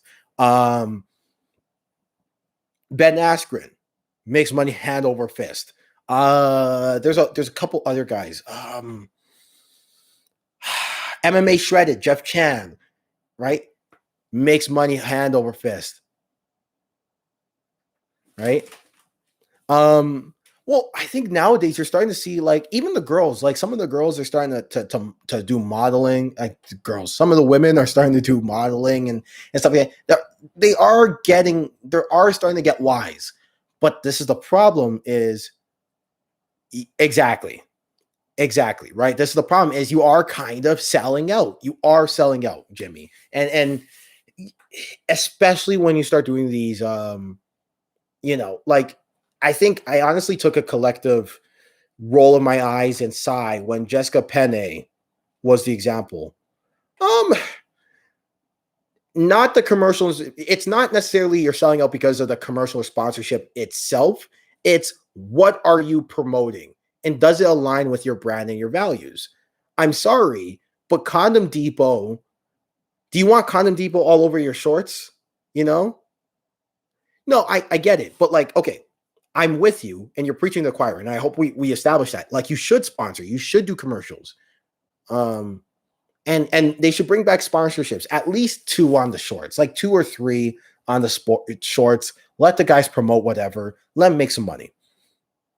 But there's a reason why it was gone in the first place, because you can't put Corn Nuts, Condom Depot, Adam and Eve, and whatever on your shorts and expect ESPN to put you on prime time. You can't. And if we need to grow this, if we want to grow the sport, you can't have Condom Depot sprawled all over your shorts, right?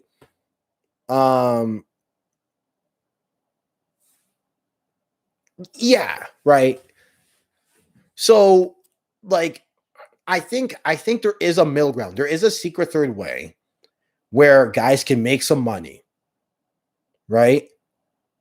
Exactly. Some player unions. I think one of the big things to do too is just have collective action. You don't necessarily need a union or an association, but have collective action and just say, listen,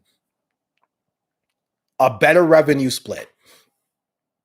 I don't think a 70-30 revenue split. I don't think so either. I don't think the Ali Act will work. But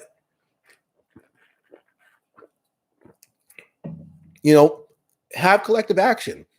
And I say this with love. These guys are idiots sometimes. Exactly my point. These guys do not stand with each other. They don't collectively act.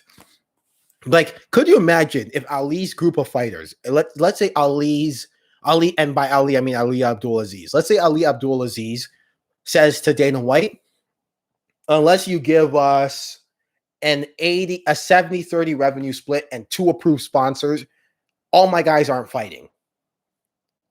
That means, well, he's gone now, but like at the time, let's say at the time Khabib was fighting, Khabib, Kamaru, Justin Gaethje, Henry Cejudo, right? All of those guys would not be on a card. Imagine that for a second. All 4 of those guys would be unavailable to Dana White. They could definitely do 40%. But my point is like, let's say Ali was going to say, unless you do this for us, we're out, right? They don't even get 18 because some of that gets taken out because of USADA. So they don't, but back to the point, like, imagine Ali Abdulaziz says, my guys aren't fighting unless you give us a better revenue split. Right? And the ability to have sponsors on our shorts. And at least one, and to their credit, the UFC does do this. Some of the sponsors they have, or some of the commercials they have, they'll put their fighters in the commercial, and get them paid, right? Not even two big sponsors. Imagine if AKA, right? The gym AKA and City Kickboxing said, our fighters aren't fighting anymore for your organization unless you give us a better revenue split. Right? City Kickboxing and AKA said that. That's nearly all of their champions. Right? Like Israel Adesanya's not fighting, right? Volkanovski. Oh yeah, right? Like, dude, Jackson Wink.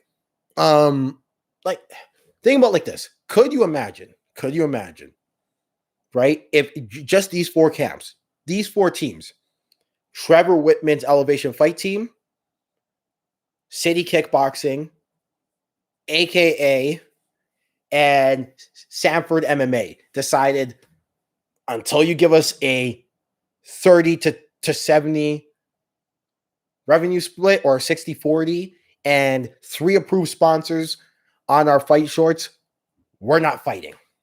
We're not fighting. Could you imagine the negotiating power they could have? Right? But they don't do it because these guys, and I say this with love, are idiots. They don't think these things through. And they never, here's the thing too, you bring it up and they're always like, well, we're not communist. Well, this, and that. And I've had these conversations with guys. So don't think I'm just talking out my ass. I've had conversations with guys. I'm not going to name names, but it's always, well, I don't want to get paid the same as this lower level fighter when that's not the point you mentioned at all. Like, these guys suck at business. They suck at it. And the worst part is these managers would rather this kind of capitalist mentality and this capitalist mindset, because the second they start thinking left wing, not necessarily left wing, but the second they start thinking collective, then all of a sudden, and you start winning against the UFC, or you start getting a better against the UFC, now you start thinking about getting a better deal against the managers. Right? Now you start trying to be a better businessman against the managers. And then it extends to the coaches, and then it extends to the camp. And now all of a sudden, exactly, it's not left wing. But like my point is the second you start thinking collective, the second you start thinking collectivist or just like more in terms of like the association, and you get a better deal from the UFC. There it is. And yeah, I think you've summed it up, Jimmy. I think you've summed it up, right? Think, right? Just, and this is the thing. Like, as I say this as the only conservative on the show, right? Well, Jeremy's kind of conservative, I would say that, but right? Yeah, right? Like, just think more for you or a fair deal, right?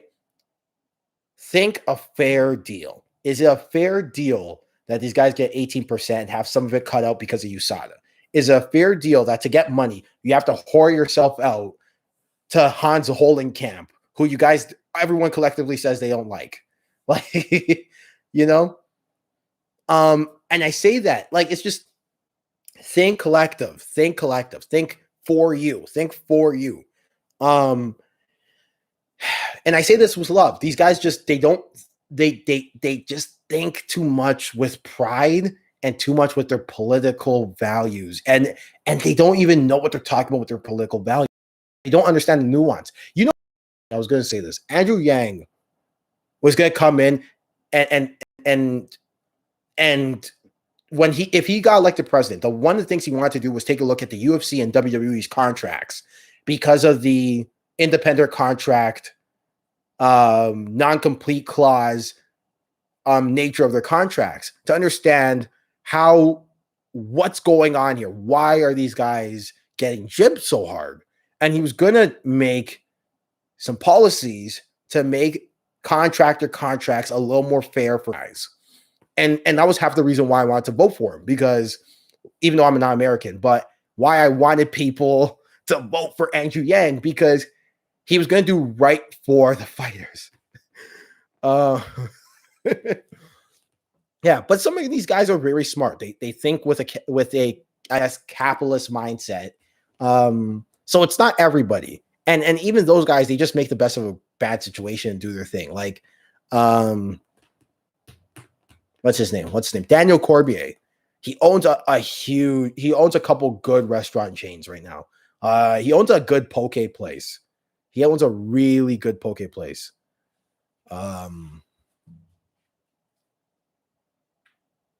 Yeah.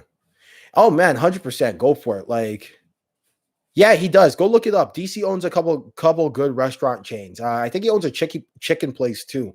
But yeah, he's a franchiser.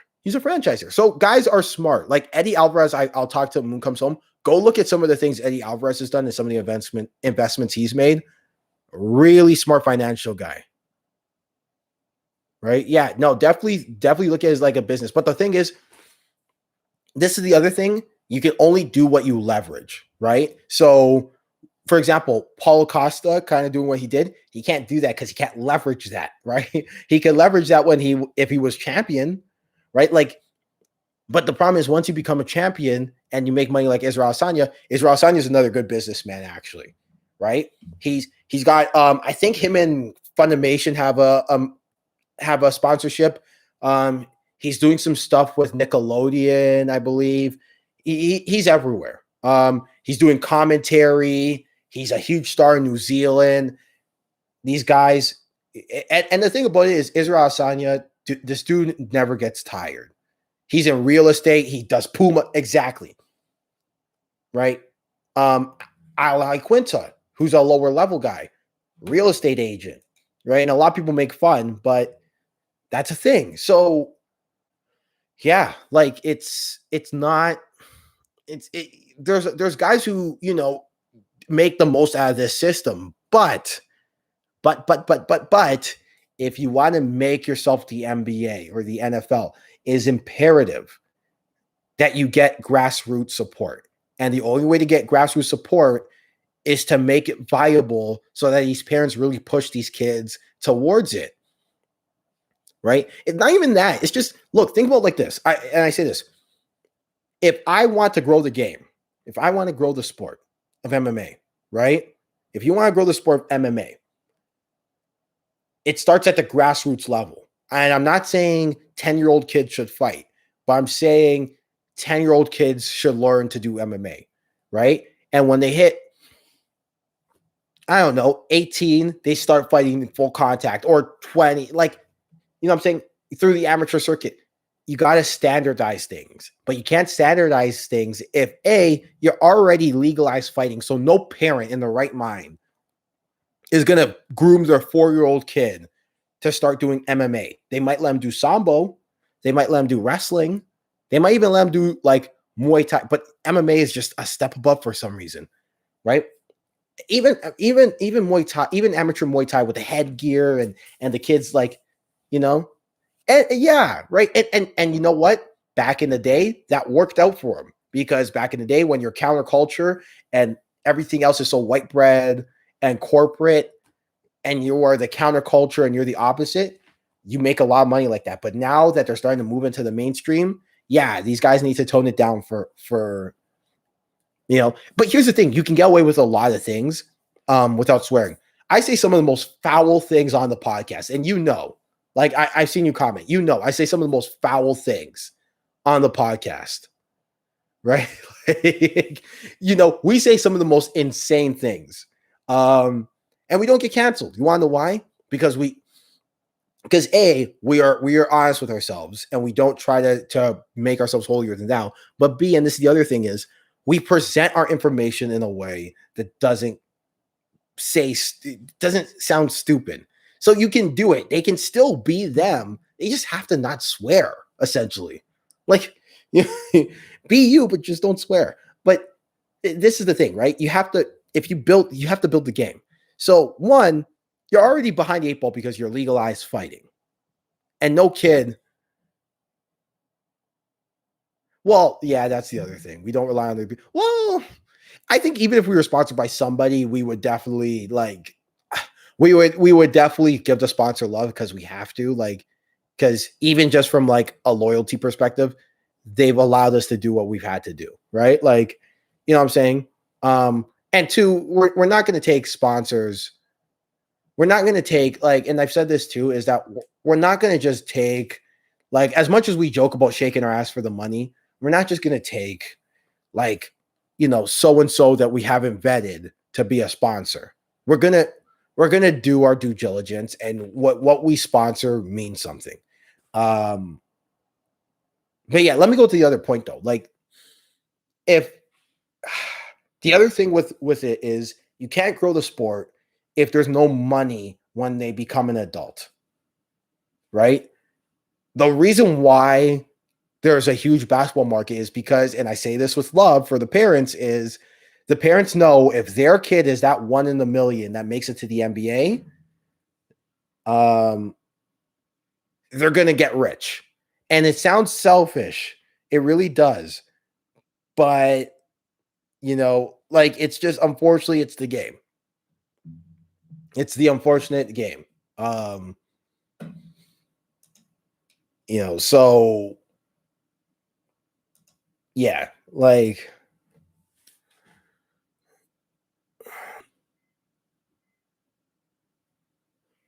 yeah, you can't do that. So you can't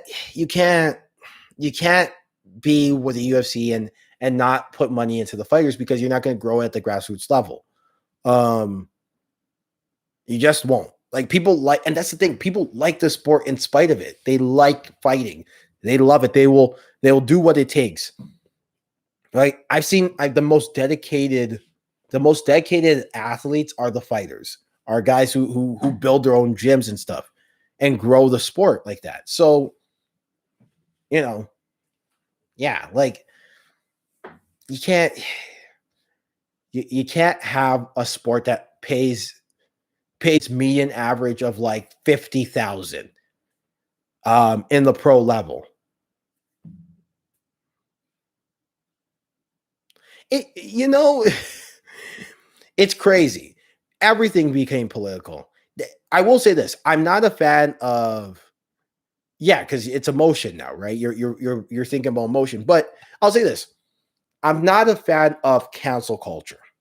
I'm not a fan of saying cancel culture, because I really do think it's not so much cancel culture as opposed to it being people's sensibilities and cultural sensibilities have come to a point where there are certain people, and you think who it is, you make your decision on who I'm talking about, but there are certain people who are having trouble coming to terms with the way the world is, and don't like the fact they can't say things in a contextual manner and get away with it anymore. Things like race, when they talk about race, it's about power dynamics, right? I remember there was one person who tried to black scent at me, and I've told this story before, and I was like, you're not black scenting at me, because you assume I speak like that because I look like how I look, right? I think 10, 15 years ago, she could have got away with that, and maybe even could have got a hail up for it. But in 2020, in 2021, that's not how it works. And I think those are the people who complain about cancel culture, right? They're the people who might have gotten away with things back in the past that they can't get away with. But consequently, if Uncle Ruckus is still a thing, Uncle Ruckus from Boondocks, by the way, Uncle Ruckus is still a thing in 2021. You know what I'm saying? Uncle Ruckus will always be a thing, even though Uncle Ruckus is based off of a racist caricature. The WWE, doing Braun Penn matchups, it'll be a thing. Now, they don't do it anymore, but the point I'm trying to say is people understand context. They understand the context of what you're doing. So they understand that you can say things that are racist, sexist, homophobic, I guess, if you're doing it in a way where the context permits it, right? People understand context. People understand that you can't get away with things. You can't say, I'll say it like this: you can't say what you mean in a weird, folksy way anymore. But you can get away with saying things in all kinds of context because it's funny and people understand context. Dave Chappelle, if cancel culture is true, Dave Chappelle should have been canceled like a long ass time ago. Joe Rogan wouldn't have the biggest thing, but people call out Joe Rogan when he's wrong about his information because he is, right? And to his credit, he takes it on the chin and moves on. So I think at the end of the day, let me just sip this. At the end of the day, I don't think cancel culture is that much of a thing. I think it's just certain people are mad with the way the world is going, right? And they have a martyr complex as to what's going on. When in reality, it's just, no, you were a racist, you were a sexist, you were a homophobe, and you need to, yeah, no, that's true. It's true. It's true. And you know, it is true. Joe is not at fault for what he does. But as I was saying, like, you know, if you can't,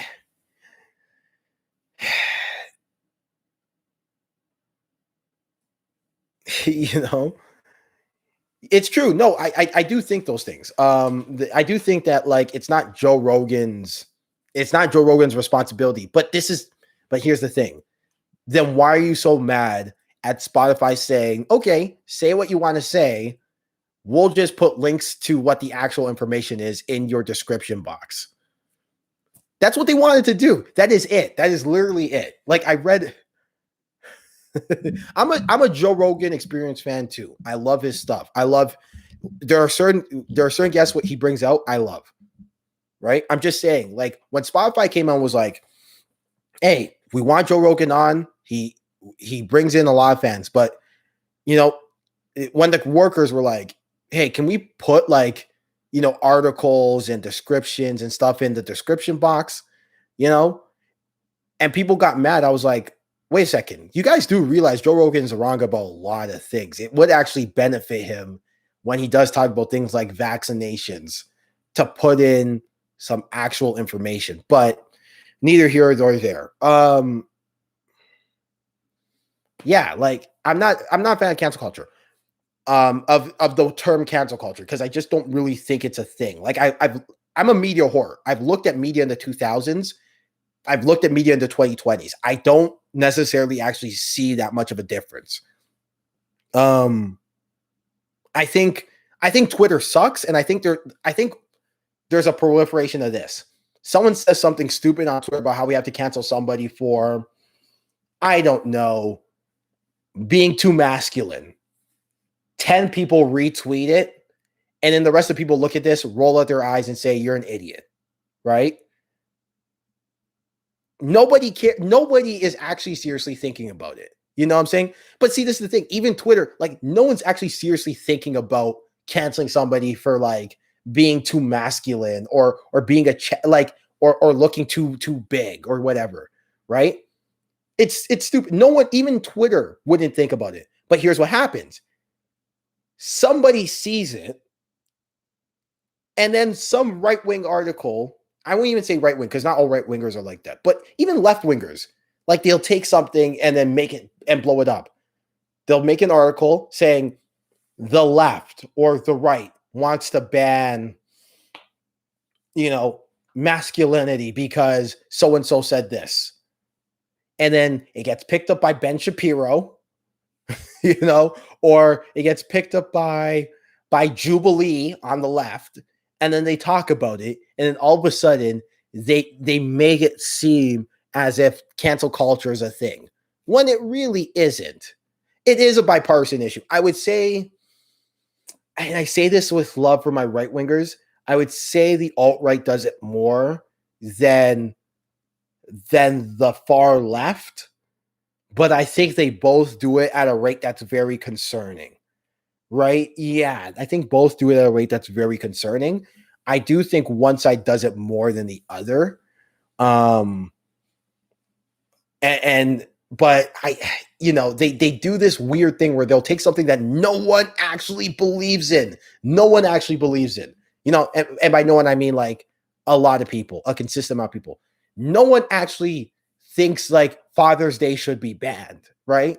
But they'll take like, but people will retweet it, people will roll their eyes at it, laugh, and then, you know, OAN will take it and be like, oh, the left wants to ban Father's Day. When it's like, no, it's not the left. It was some idiot on Twitter who might be a Russian bot, by the way. Like, I'm not saying they are. I'm just, joking around. But, who might not even be real. Like, might be a fake account that's trolling, right?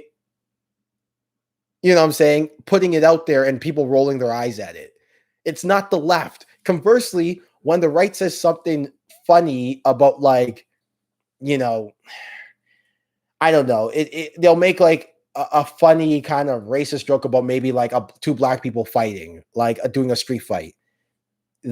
There goes Jubilee taking the video, taking the responses, and then making it a bigger thing than it actually is, right? So it's not that real. It's not that real. Okay. Yeah. But what I do think is a thing, though, not necessarily cancel culture, but what I do think is a thing is that things have become things that shouldn't become, I guess, quote unquote, political has become political. And the reason why is because theoretically it's always been political, right?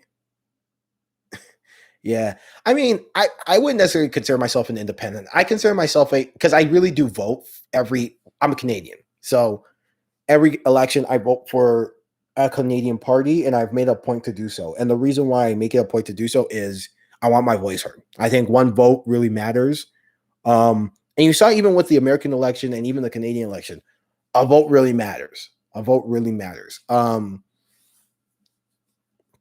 With that being said, I'm not necessarily going to, just because I'm a black conservative, it's really hard to be a black conservative, but be a black progressive conservative in this country. You know what I'm saying? Because they don't really have your best interests at heart, even if you do share certain values. Like, they don't necessarily have your best interests at heart. But conversely, you don't always agree with the way exactly. But okay, let me just say this before I have to call it a night because it's getting late. It is getting hella late. I'll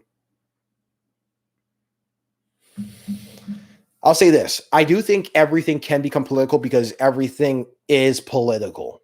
And what I mean by that is, well, yeah, that too. They do lie to get your vote. But I'll say this. Okay. I will not forget to, buddy, for sure, for sure. Thank you for recommending that. I'm gonna look into that when I'm not so tired in the morning. I have it saved too. I have it favorited.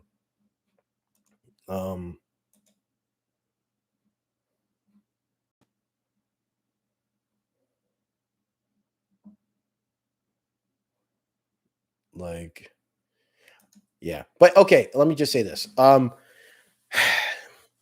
When you're talking about politics, you're talking about the government. When you're talking about the government, you're talking about law. Law is for everything.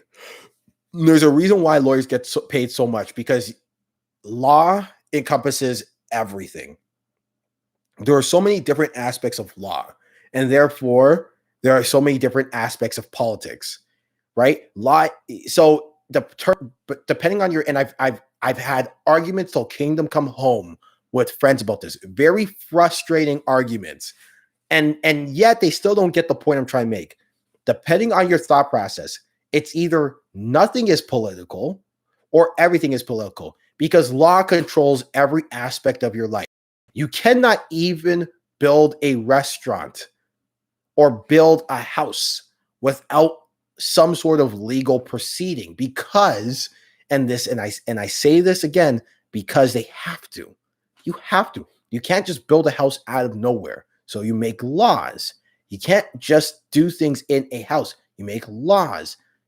Even things like food and health regulations and drug use and drug distribution, right?